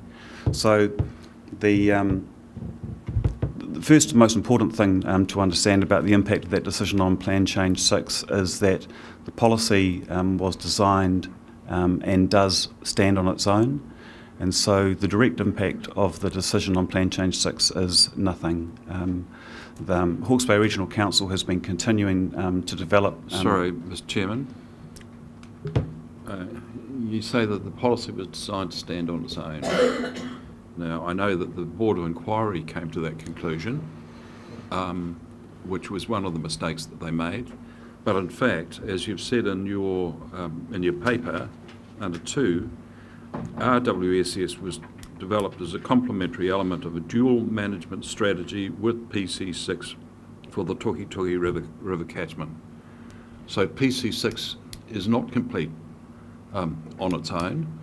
We're going to have to live with it on its own, hopefully with some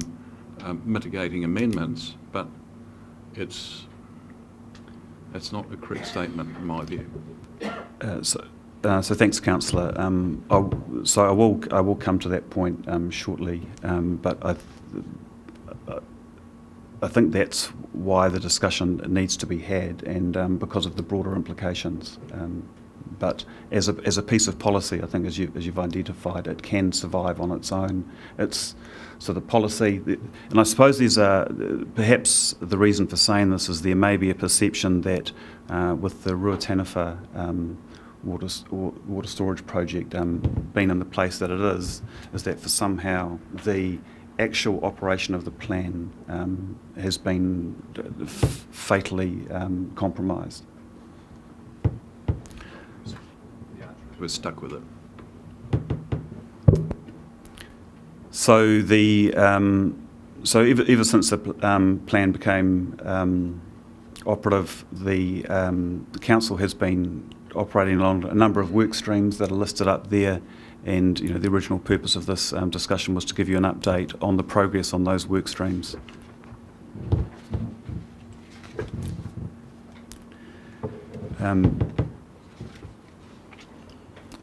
Hopefully this is an accurate summary of where we're at. So what's the impact of the Supreme Court decision on the Hawke's Bay Regional Council?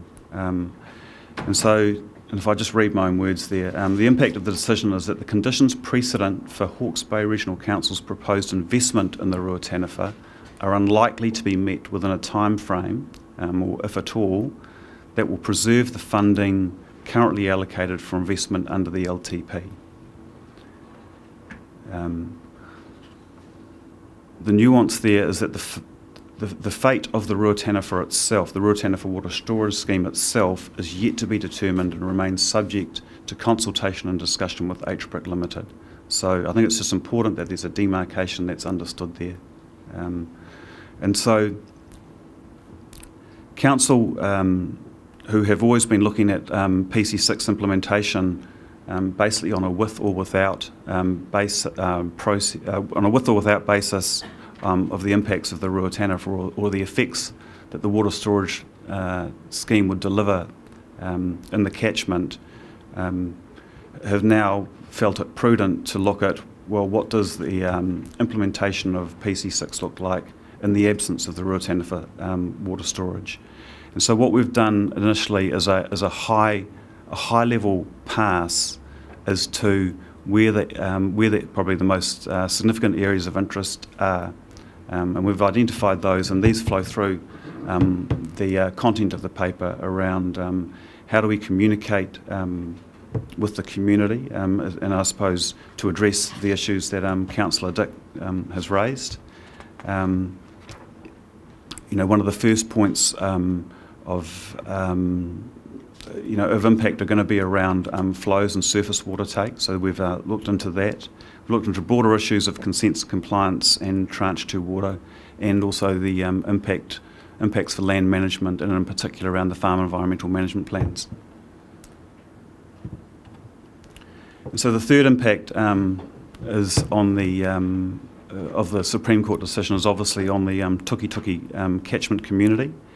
And this acknowledges, a reality that, PC6 and the Ruataniwha were perceived as being inextricably linked, and so it's very clear that there's need for clarity and information within that community from us, and that's both the urban and rural communities, and also further downstream the Tukituk.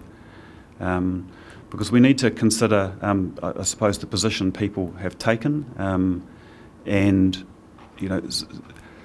people obviously been aware of the implications of the plan change.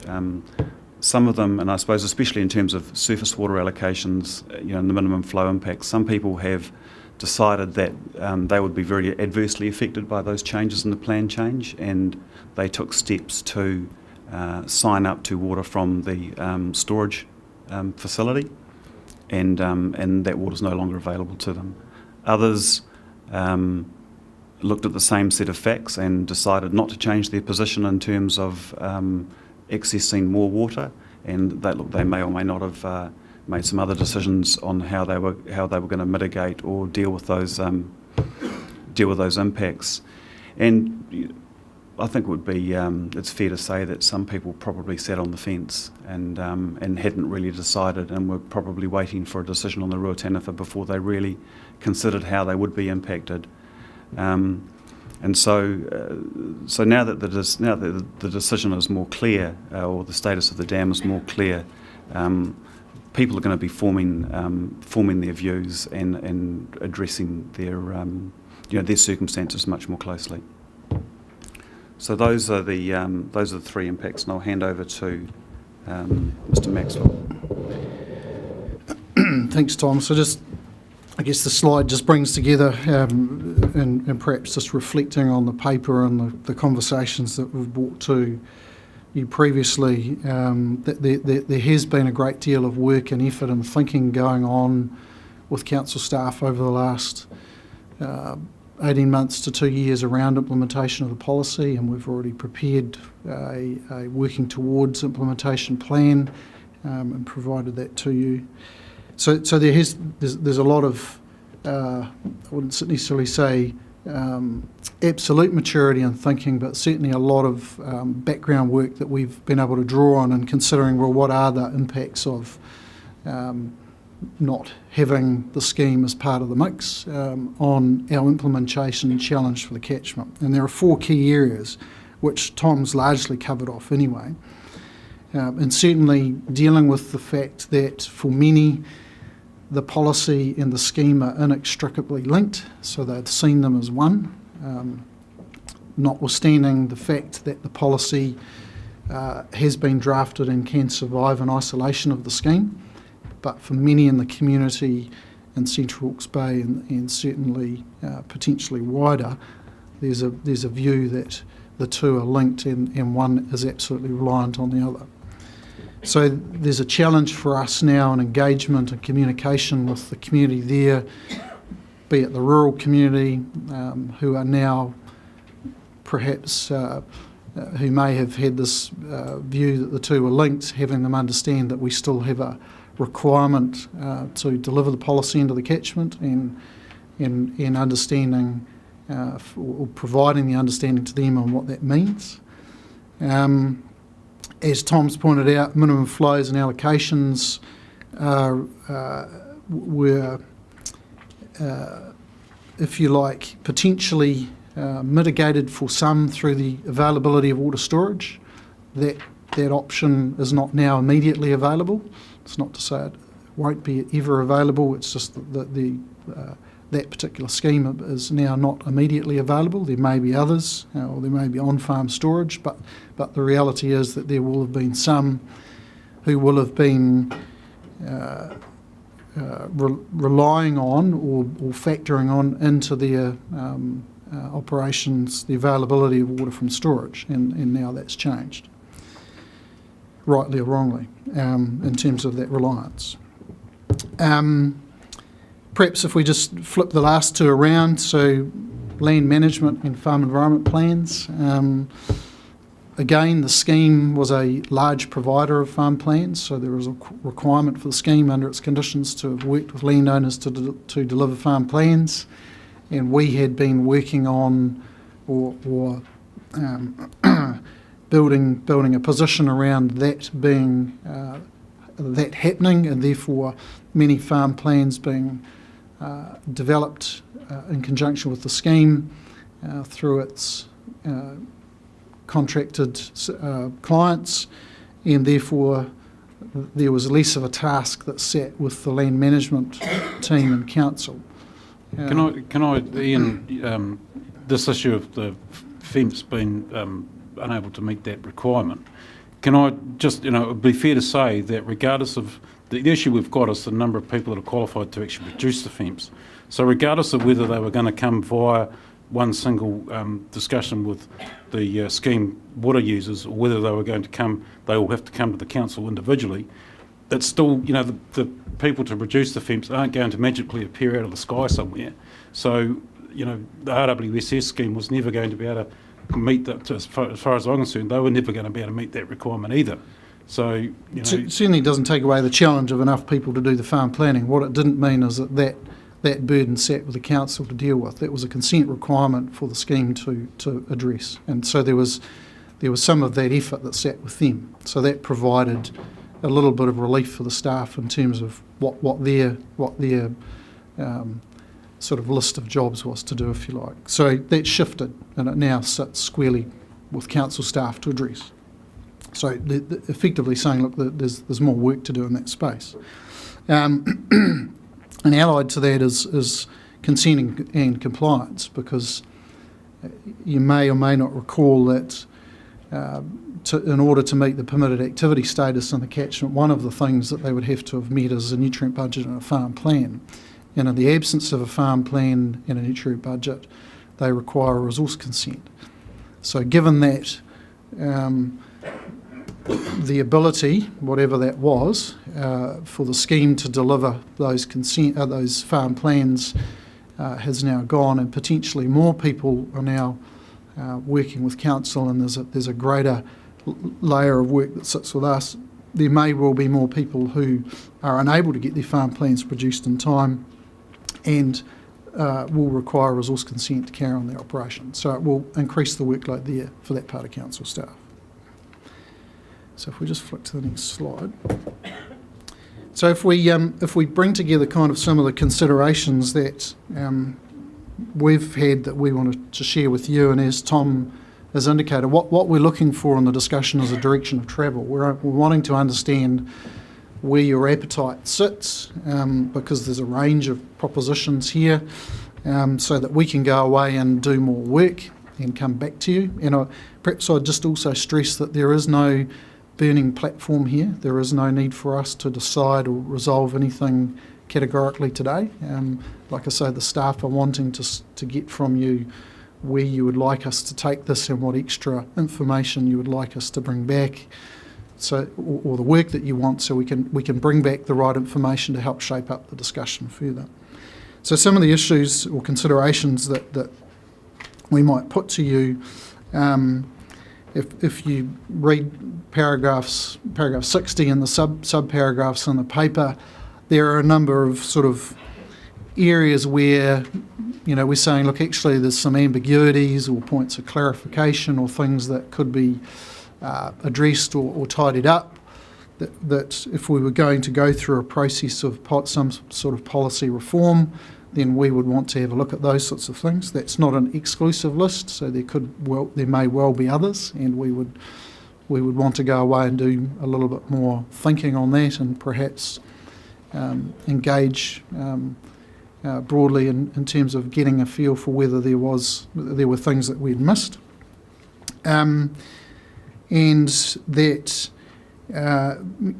within that list. There are things that, as we've alluded to earlier, there are people in the catchment who have, rightly or wrongly, had a view of this linked storage scheme and policy, that they've been relying on particular outcomes, and now dates for things like flows are looming, and they may not have a plan B or an option to deal with the impacts of minimum flow changes, which I'll remind you kick in May next year, so that the first staging up of flows at Red Bridge occurs in May next year. And the paper in paragraphs 16 through to about 24, I think it is, or 32 actually, there's quite a bit, lay out for you the impact of reliability of supply for those changing flow requirements in the catchment. And there are also, there are some technical fixes, as I alluded to earlier, and there is also potentially some, if we wanted to go to a deep dive into this, there are potentially some very, very complex things that may be far more substantive, like timeframes for overall delivery of policy outcomes, or more substantive things around objectives and limits. So all of those things would be things that you could consider if you wanted to. So if we just go to the next slide. Which are options. So again, wrapping it all together, and like I say, we're wanting to get a bit of guidance here in terms of where your appetite sits.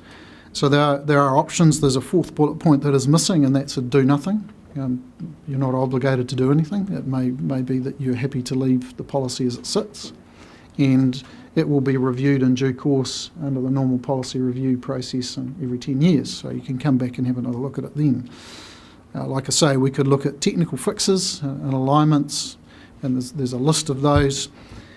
Easing the pain, just to be clear, the timeframes and deadlines that's particularly focused on flows, and an option that you've got could be, in terms of the flows in particular, instead of having them take effect or start to change from May next year, you could choose to push those timeframes out a number of years to allow people and businesses to prepare for them in the absence of storage in the catchment.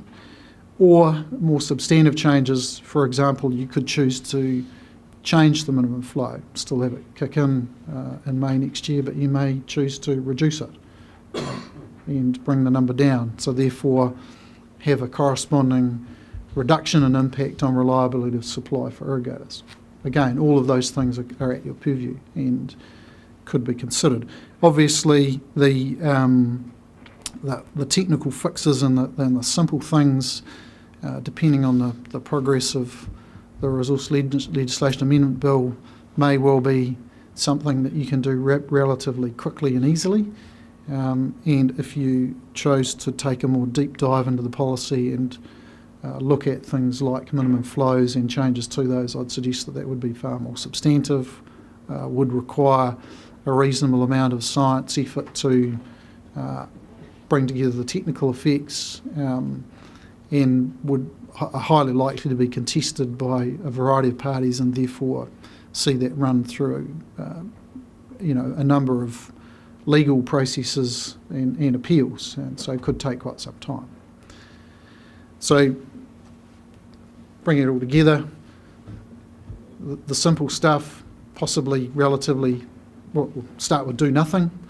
Simple stuff that's potentially relatively straightforward and could be dealt with reasonably efficiently, through to reasonably substantive changes, which I think would require a reasonable consideration of investment and effort, and is something we'd need to bring back more substantive detail and would need to feed into the long-term plan discussions, because it will require additional resourcing if we were to run that in parallel with carrying on your current policy reform program, including tank and Mohaka when that comes on stream. So look, there's quite a bit of detail in the paper, I appreciate. So what we've tried to do is bring together you kind of that summary. As the final recommendation 2 in the paper outlines, what we're looking for is your direction, your guidance, your requirements, so that we can go away and do more work and bring it back to you for further discussion. Could I just, as a matter of starting the conversation, say to you, I'm frustrated with this paper. I'm frustrated that the introduction to it takes me down a different track than what the paper leads me to. I'm frustrated that when you look at the number of items in 60, and we either have choices of shallow dives, deep dives, I thought a whole pile of things in here, and I just think this is a substantial collection of issues that you're asking this council to consider and to reflect on and give you some indication of where they sit on it, and none of that is really comes out of the recommendation number 2. So your expectation of what you wanted from the council, I don't think, is reflected in this. So I didn't come here prepared to have a decision-making process with wide-ranging matrix of issues. This is my point with me. And I think it's a really, really big challenge. I'm not saying that you're wrong to ask for it. I think you're right, but I think you should have foreshadowed that a little more here. So if we're going to get down to the detail, I think we're going to struggle here today. But if you're asking us for a high-level strategic view of a generality, there may be. But if you're going to write a paper like this in the future, I think you should tell us that's what you want. I don't quite get this in your paper, I'm sorry, Ian. So if it's not absolutely clear, we're after your high-level direction of travel indications. I'm getting that now. I should have had that when I read the paper. Sorry, Tori, you were in charge. Thanks, Any Chairs. further comments? Sorry, which chair? One have just given me the nod. Tori's in charge. He knows Thank what he's you. doing. This is a substantive paper, and it has huge impacts for the Toki catchment, and as you've outlined downstream. And I think that was a superb presentation you've just given. Yeah. Tom, one of your points, I might like to screenshot one of your comments, but I'll come to you on that later. One of the concerns I have is that this is a problem, and if we take a problem to the community, then they become part of the solution. And so I have concerns that this committee here could be sitting around and dictating this is what we should do in advance of having the discussion with the community. So whether it's a chicken and egg situation, I'm not sure, but I do see that I believe that Ruataniwha was Plan Change 6 was predicated on the Ruataniwha Dam going ahead, and now we have an opportunity to have an intelligent, informed discussion with the community, and it is a problem. It's not a finger pointing issue, but it's something that we need to solve as a whole community, and we need to share that morally and financially. So, in the absence of having some feedback from the community, technical fixes I'm okay with, but we really need a wider input than just this paper arriving and this regional planning committee here deciding this is what you're doing, when actually the people who live and breathe it are not involved in the decision at this time. So I'm nervous about, and I've had this discussion with James, I'm nervous about where this is going to land, because unless you take the community on the journey, well, you're asking for trouble. Chairman, I agree with Councillor Hewitt that we do have to talk to the community, but we can't sit on our hands or spend a lot of time doing that. And one of the options that was mentioned was do nothing. Well, that is just not a runner whatsoever. I mean, what we've got is we've got a plan which is in effect and is going to bite in a big way next year, which, as it stands, does little, if anything, to improve the environment in that catchment, but it offers the potential for very, very significant hardship, stress and economic damage. And so I believe that what I would like to see our staff go away and do is work on the achievable things that can mitigate the seriously impacting issues that face that community. And obviously that could include extension of time for farm environmental management plans. It should, in my view, involve a review and an extension of the timing of the impact of the minimum flow requirements, and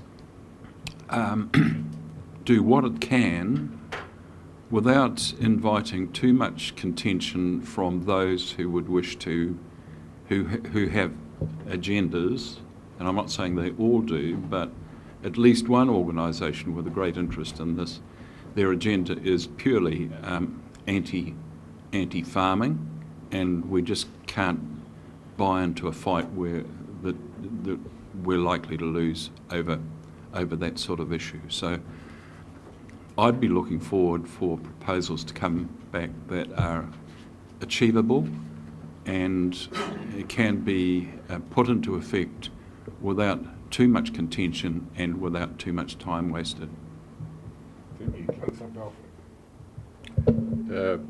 Well, I guess I should preface my remarks by saying I have a quite different view of the utility of Plan Change 6 and the need to implement it. So I think we need to operate on a two-track process. One is that we do have to get on with implementing this. We are already doing that. We need to, if anything, put more resource into that. And secondly, on a second track, we need to raise whatever issues that we think do need some other review. But in doing that and in having a paper like this, I think the worst thing that we could do is to signal in any way to the community that everything's up in the air. Everything from technical fixes to timing to even flow levels. In your remarks, you've said, you know, shallow dive, deep dive.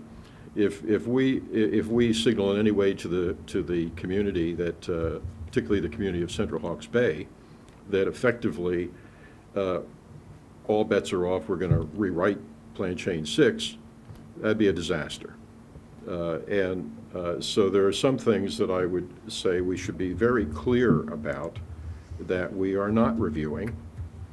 And there are some things where we need to perhaps clarify what the requirements are or what mitigation measures might mean and so forth. So FEMPS, for example, there shouldn't be any discussion, that FEMPS are not here to stay and that we need to get on with the job of getting them done, or you're going to need a consent to farm, period. That's not going to change. I think we need to establish some benchmarks like that. We have Tranche 2 water that nobody understands what the hell that's all about, what positive opportunities it might represent. I think we should indicate that's a priority. We're trying to figure that out. That might have an impact on flows and so forth and so on, but we need to get it sort out what exactly does it mean and what opportunities does it create. You have a series of bullet points in here from 36 to 40 that talk about the measures that lessen the impact of the flow restrictions. One of those, actually, one could read to say that nobody ultimately would have to meet a low flow restriction or suffer the impact of it. So I think exactly what all those measures mean and what they add up to in practical terms. Is there hysteria out there unnecessarily, or you know, what exactly do those escape clauses, if you want to look at them that way, what do they add up to? What do they mean at the end of the day? And so there may be some undue angst in the community as to what that's all about. Then finally, you do get to timing issues, timetables and deadlines and so forth, where maybe there is a need to relax or one or another deadline. But to suggest in an open-ended way that we're going to look at every aspect of this, why in the world would anybody file a FEMP after reading this document that says, oh, everything's up for grabs here? Maybe we don't need them after all. Maybe we don't need them for 10 years. Maybe they only have to be half-assed. That's not the direction of travel we should be taking. So people need to get used to this, the fact that this plan change exists. And we can seek to clarify, we might seek to improve, but it exists. And if somebody were to read the Board of Inquiry decision on this, they itemized the reasons why Plan Change 6 had to be viewed as standing on its own. They itemized that it might not get the adequate level of buy-in from farmers. It might not get investors. It might not get the land it needs. These are all reasons why that dam might not proceed, but this plan change would. And that's the starting point. So if we're going to start ourselves down the path of rewriting this, as I say, I think the starting point of that has to be there are some givens here. There are some anchors that have been put in place, and we're going to live with those. And maybe we're going to massage around the edges here where some things need clarification, and maybe after we look at all of that, we decide we need to push a deadline back here or there. But we're nowhere close to that, and to signal now, or to imply now that not to worry. We've predetermined here that, oh, this is just too hard. It's too hard. We can't find these consultants, whatever. And so let's talk about pushing deadlines back. No way. Thank you very much, Councillor Bailey. Thank you, Chair. I didn't realise we were in debate quite yet, but I absolutely agree with the comments that you made there, Tom, especially around Plan Change 6. I think it's really unfortunate that the community has essentially been misled by the promoters of the scheme that was entwined with the scheme and Plan Change 6 were in conjunction. I believe that amongst a lot of other things. But more importantly, absolutely, I agree with Tom's final summation that at the end of the day, if we need to tweak some times because of the delays in the scheme and people being able to make a final decision, I totally understand that, but only in that sense. I think he's quite right in saying that this paper could lead to a lot of confusion. But anyway, my question is, and it kind of follows on from what Councillor Hewitt was saying, was at any time, have you had a feel from interested parties as to what direction we could perhaps be taking in terms of what's the feel from those who wish to continue promoting the pollution of the Tukituki catchment, and those that, as Councillor Dick so succinctly put, we're anti-farming. Have we spoken to both those sides to work out if there is any sort of agreement? So if I could, Chair, respond to that question in two aspects. The first of which is that a dialogue has commenced to which the councillor was party with Central Hawke's Bay District Council on the basis that the councillors of the Central Hawke's Bay District Council broadly represent the Central Hawke's Bay community, and so that's the first place for that discussion. I think it's fair to say that it's early days, and there hasn't been a desire to engage the community more broadly on these matters, particularly while we're going through the due process which Mr Skirman outlined at the outset around the future of the RWSS. So the paper was at pains to point out that it's premature to launch into deep conversation about the future of RWSS, and the intention was not to have a deep and substantive discussion about that. The other group with whom there is constant dialogue is the farming community, with whom our land management staff are engaging every day with respect to the FEMPS. And there is a push going this week and a push going next week in the media around the deadlines for FEMPS, the services available from the council to have FEMPS developed, and I can give the committee an absolute assurance that the council's effort today is greater than it has ever been around getting FEMPS done. The deadlines stand, and our messaging to the community is consistently that the deadline for finalising FEMPS next year and the consequences with respect to resource consents absolutely stands. I just want to be clear that the paper was articulating at the very outset that Plan Change 6 stands. There's no question about that, and the recommendation that was put forward referred to a narrow plan change to address urgent implementation matters. So I just want to make sure that nobody's got the impression that staff were recommending a full-blown review of Plan Change 6. We're talking about the implementation matters and the urgent ones, and a narrow plan change around that. And all we're asking for is your direction, whether or not you want more advice on that, because there are urgent implementation matters that could be addressed via a plan change.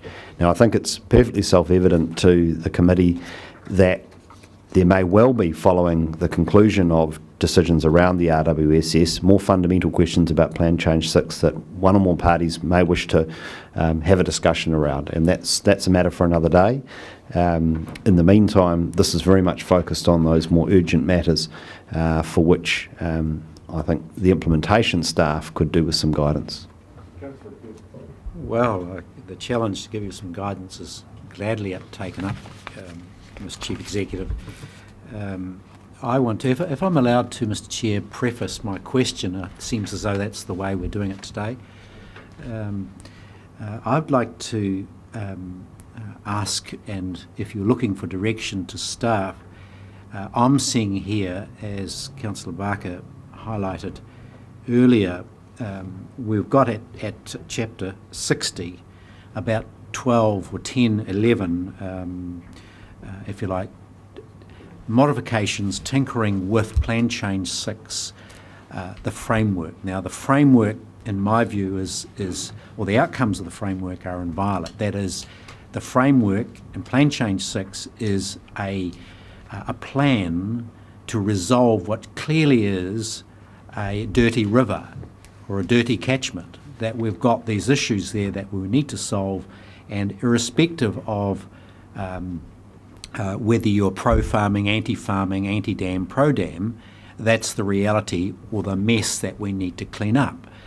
So, Mr. Chair, what occurs to me in all of this is that if you were anti-dam or anti-farming, the issue doesn't go away. We still have to solve the issue, and that's water. We need more water.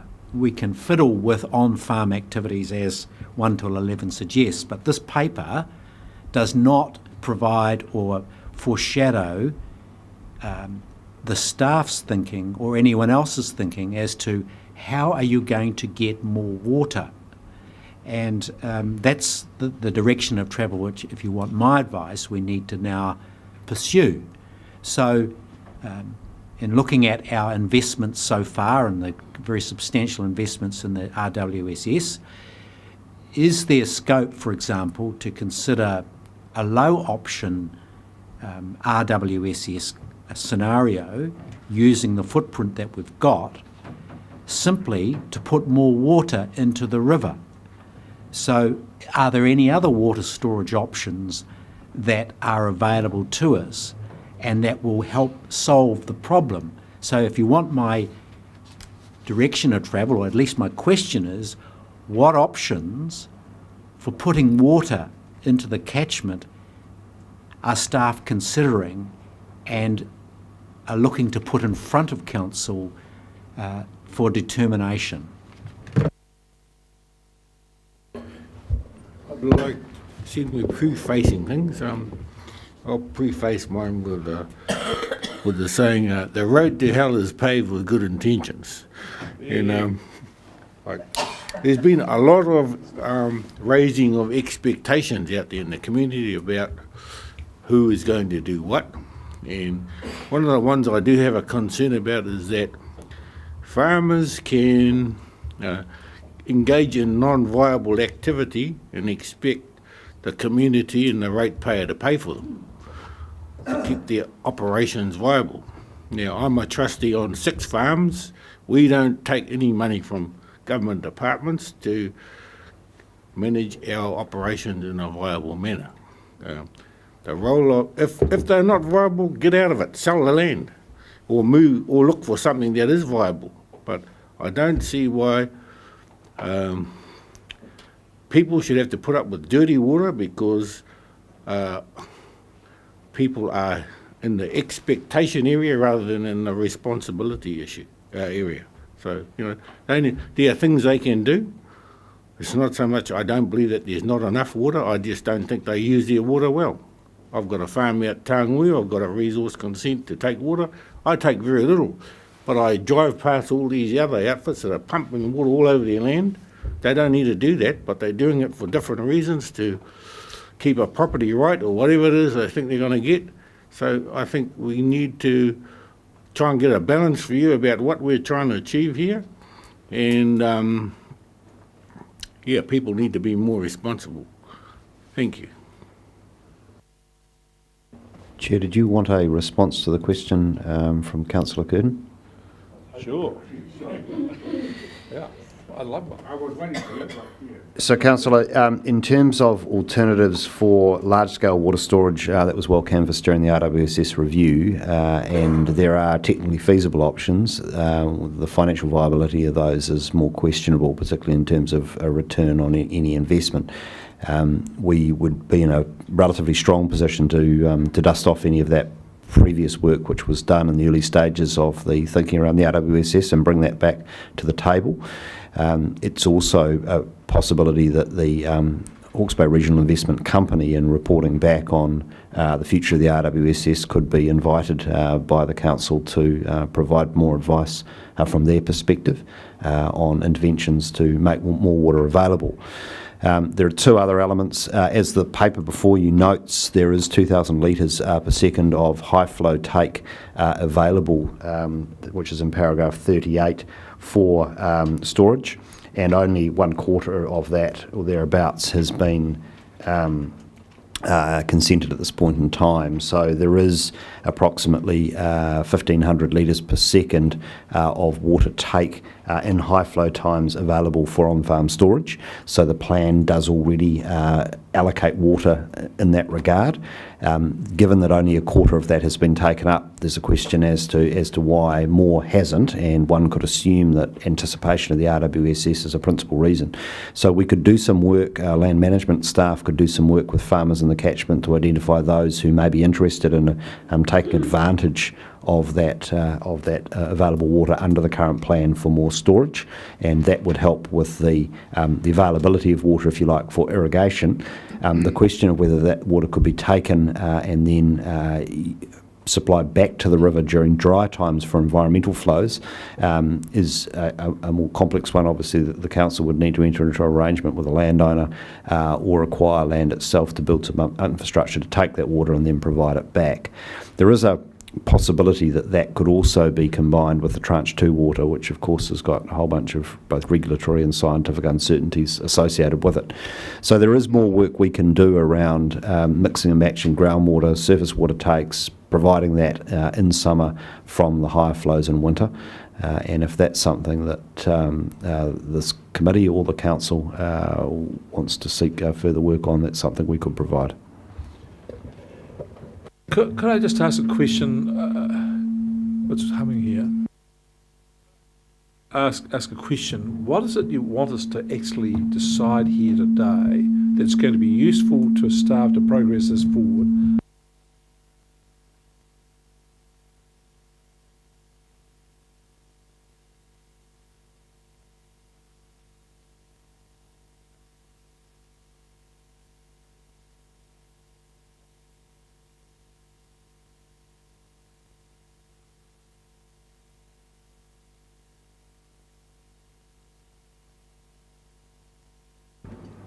I could suggest a meeting with a resolution which I think is probably the best we could get today, Mr. Chairman, and that would be something like, in 2, request that staff take feedback from the meeting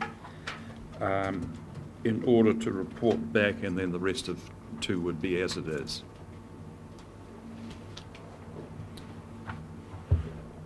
Wow. I'm prepared to move it. Chair, before that's put to the committee, could I just respond to your question? So, look, this paper actually began prior to the RWSS decision, and there was a desire for further report back on PC6 implementation advice, or advice on PC6 implementation. The PC6 implementation story has got more complex as a consequence of the Supreme Court decision. Sure. Where we're at today is in a bit of a holding position whereby we're still waiting for advice from HBRIC to know about the fate of the scheme. So there is some uncertainty about how that plays into the implementation of the plan. There's also a very big piece of work to do in terms of the long-term plan around resourcing the implementation of Plan Change 6, because as this committee has been advised on several occasions, the implementation is turning out to be significantly more resource hungry and more complex than had initially been anticipated. as of today, the simple thing we were asking is whether or not you want more advice on amending Plan Change 6, noting the fact that it has some peculiarities with respect to its implementation that is causing some challenges. Some of those are quite minor and some of them are more significant. And if you would like more advice on that, we will divert some planning effort into that, noting that it's not currently programmed in at this point in time.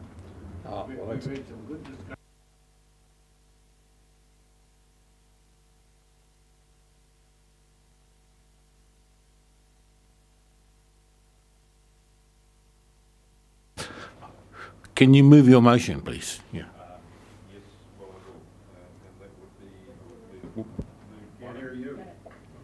Sorry. I'd move recommendation 1 and 2, which would read that requests that staff take feedback from the meeting in order to report back to the Regional Planning Committee as soon as practicable on options, including scope, timing and resources for progressing a narrow plan change to address urgent implementation matters in Tuki Plan Change 6. Okay. Do we have a second? Yes. Thank you. I'll Any speak further- very briefly to it. Okay. Now, I know that the resolution doesn't take us to as far as, for example, the matters raised by Councillor Curtin, which are valid and should be addressed in due course. But Plan Change 6 is here. Implementation and the material effects that implementation will have are upon us next year. The do-nothing option is not a possibility. We've got to get some work done and consider what staff would recommend as a consequence of listening to the debate that's happened here today.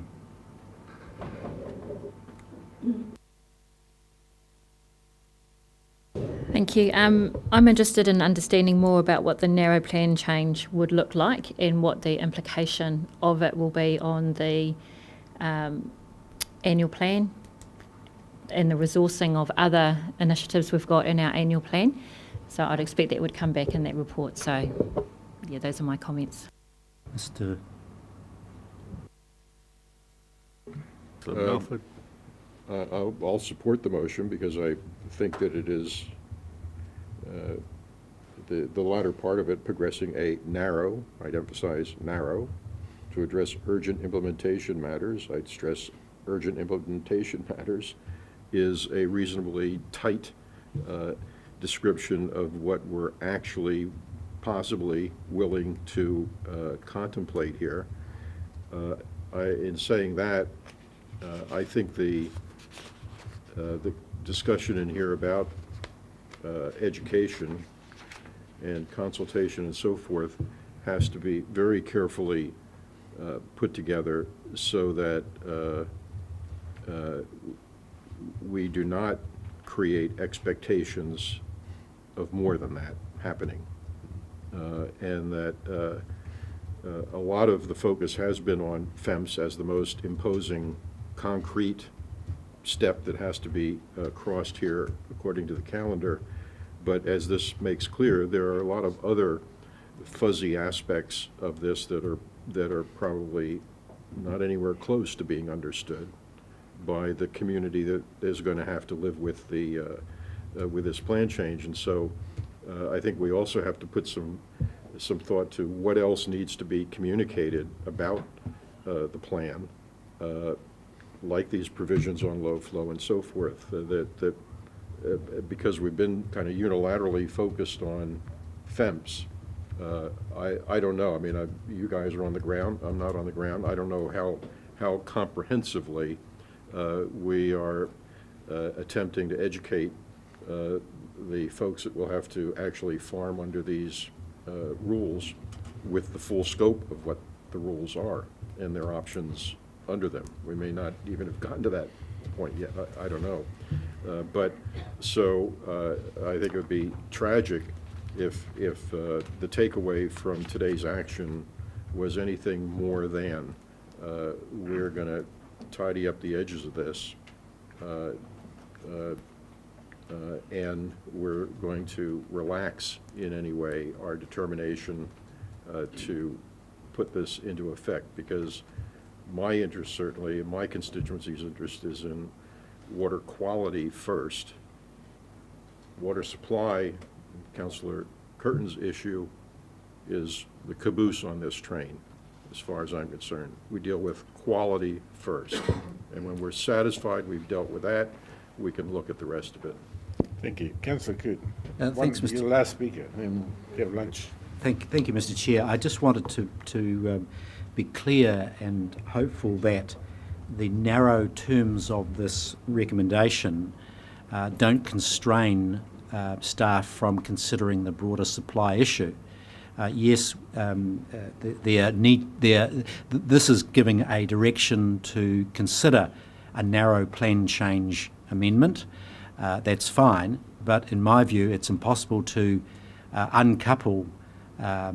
It's impossible to uncouple and consider implement that plan change amendment, that narrow plan change amendment, outside of considering supply, because we do have the reality that minimum flows are being increased. We need more water, one way or the other, and that's in Plan Change 6. So it's impossible in my mind to uncouple a narrow plan change from supply, and I hope that's understood and is understood by the resolution that we're looking to pursue. Thank you.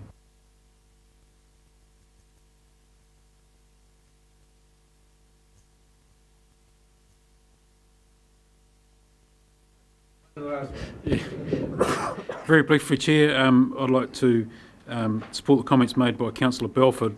I think it's really, really important that the message that we're only contemplating or looking at the options for a narrow plan change to address urgent implementation matters. I think that's quite key.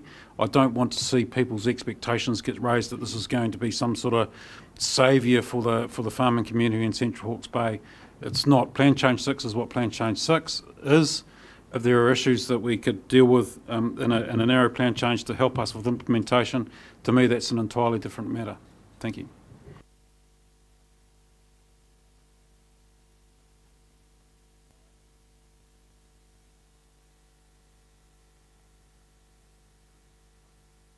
Issue before we go to lunch. I was raised by Apiata Tapine that we may not have made a decision in regard to the second about a urgent RPC meeting in relation to the water conservation order. Well, you've got 15 minutes. Right. Okay. So there was, sorry, Mr. Chair. So there was a conversation around the WCO Staff are going to come back. and a suggestion that a second RPC meeting might be called before the 26th or the 24th of August. Yep. I don't recall a formal decision being made on that matter. That's correct. The staff You're quite correct. You're quite correct. And what we're just going to do now is ask Marianne to come forward. They've done some work on that. There's a proposal put up, and we'll look to go and consider that resolution now before we break for lunch to ensure that we've got authority to do that. So, yeah. Yeah. Are we ready to go? Thank you for raising it. Sorry.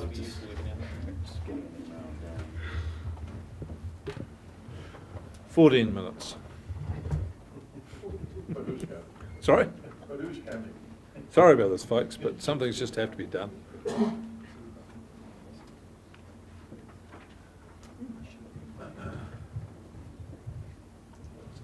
Can't we just read it out?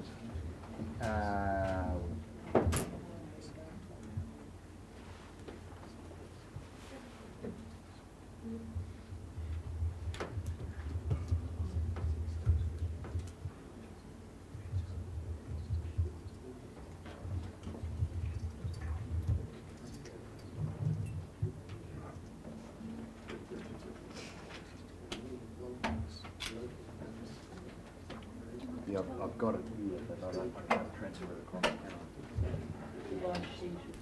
Read it out. We've got good memories. Slides, sorry, right? Okay. But only one of those is the.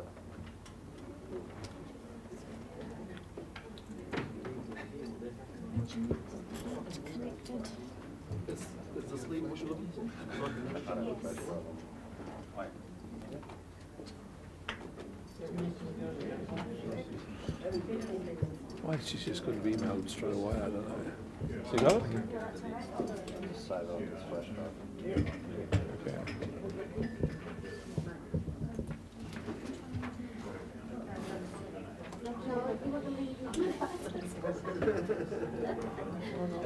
Maybe she needs the glasses, see the link. Excuse me. Sorry. What's this? No, it was to be plugged into the side of your Into laptop. mine. All right. So that then you can email it to Judy and she can... He's got it on a flash drive. Is it there yet?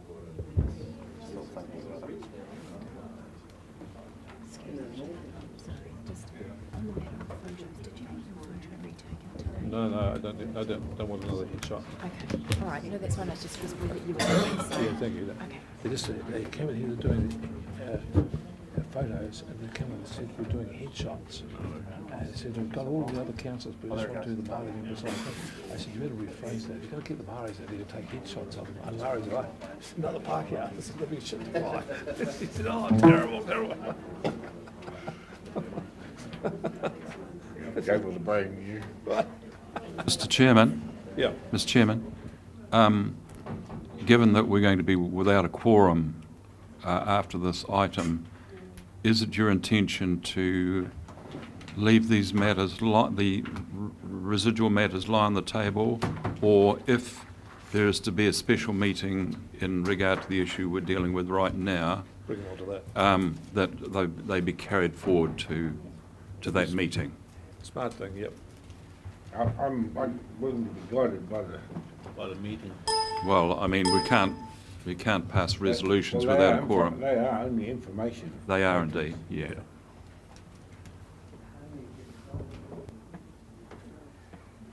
Right, shoot. Right, so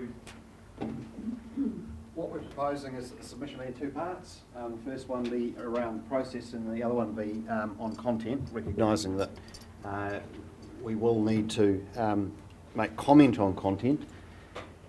The process is, much as we've said to date, reflecting, acknowledging the tank process and the proposal that the tribunal await the tank outputs in the lower reaches. The content would cover provisional support for the upper reaches, so provisional on the basis that we want to hear the evidence and hear the views of others, and raise the issues associated with the water conservation order in the lower reaches, but not take a position on the merits of a water conservation order. So a bit more detail on that, planning context, the role of the RPC, where we're at in the NPS FM process and the tank process, and acknowledging that we've got some wider duties, asset flood management, we're a landowner, and we've got those wider social, economic and cultural needs of the community to be concerned about, as well as the environment.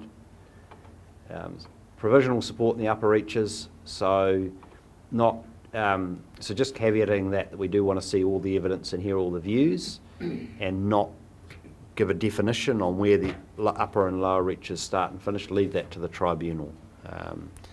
That's essentially to avoid getting into a long and convoluted debate about where that starts and stops. So it's a more like an in-principle position around the upper end of the catchment, but leaving it to the tribunal to work out the detail of that.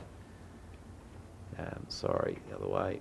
And then providing evidence in relation to the issues associated with the water conservation order, the wide range of values that exist, economic, etc., the impact on our flooding and erosion control, the longevity of a WCO and the lack of ability to adaptively change, information about how water flows are managed to meet those range of values at the moment and going forward, and the significance of the values relative to other rivers in Hawke's Bay, so to provide them with more context. And then the process, so that would be technical evidence on the values which have been well canvassed by the tank process, flood and drainage interests we've got, but no submission on the appropriateness of particular flows or water quality being sought.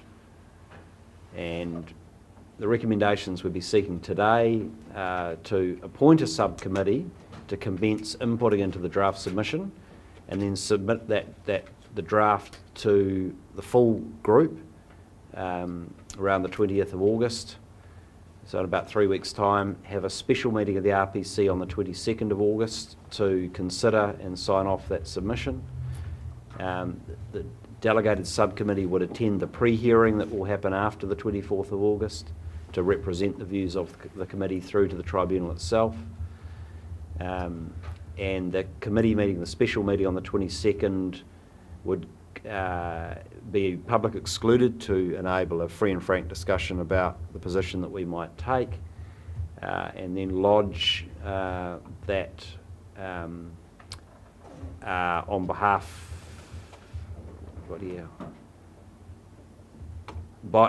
lodge it by the RPC on behalf of HBRC, with it subsequently confirmed, or that the council, sorry, I'm reading this as it goes, it's changed since the last version I saw it.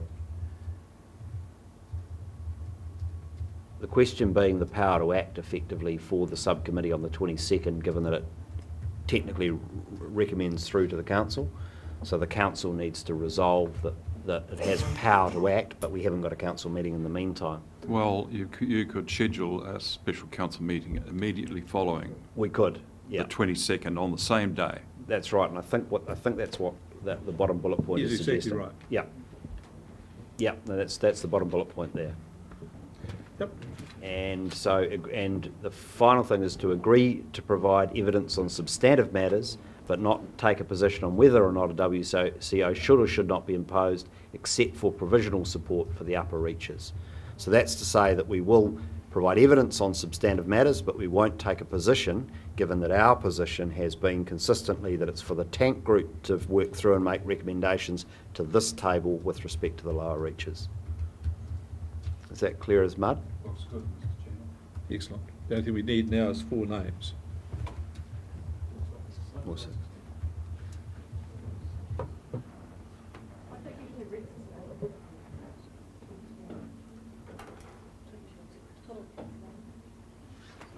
Okay. Yeah, Liz Munro?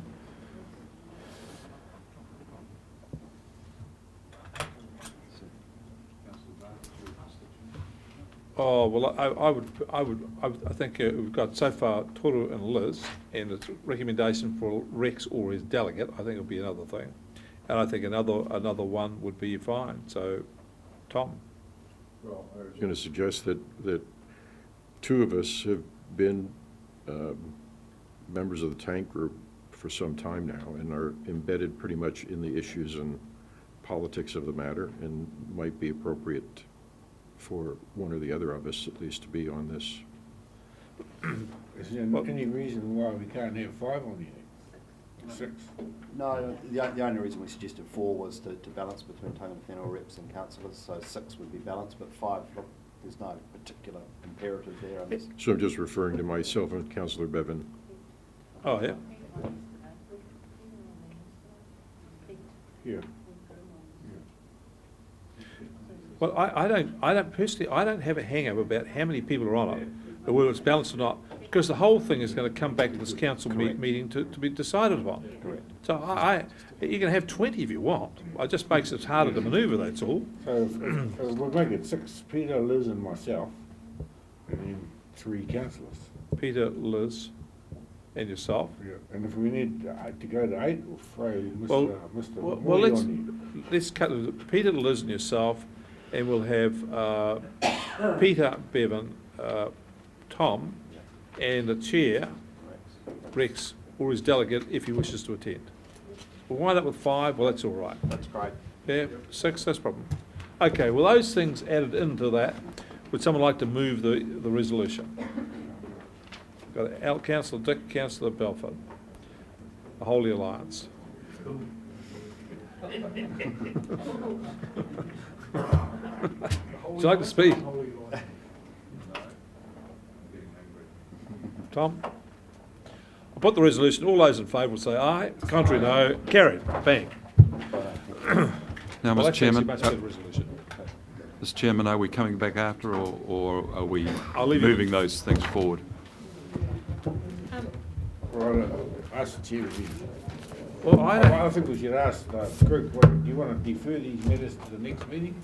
The only issue is, if it's a short notice thing, many of us may not be able to attend this. Many of us are busy people. Chair, could I note that the remaining items on the agenda were essentially updates. The staff didn't have anything to add other than the papers taken as read, so we'd be quite comfortable with, we can take questions at the next meeting or offline if people wish. Well, if people wish a really rough and crude way of dealing with it, we could take a resolution now to adopt all of the papers and the recommendations. I'll move that. And then after lunch, if people wish to partake in a discussion about it, can do so. You move that way? Yep. Liz has seconded. Any discussion? I'll put the resolution. All those in favour say aye. Contrary, no. Carried. Right, we've completed our business. You're a very expedient co-chairman. Rough. Who shall we sacrifice?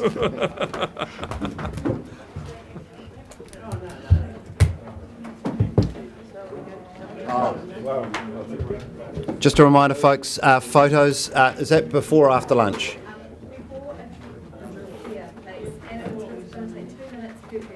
Right. And where are the photos happening? In the councillor room. Can I ask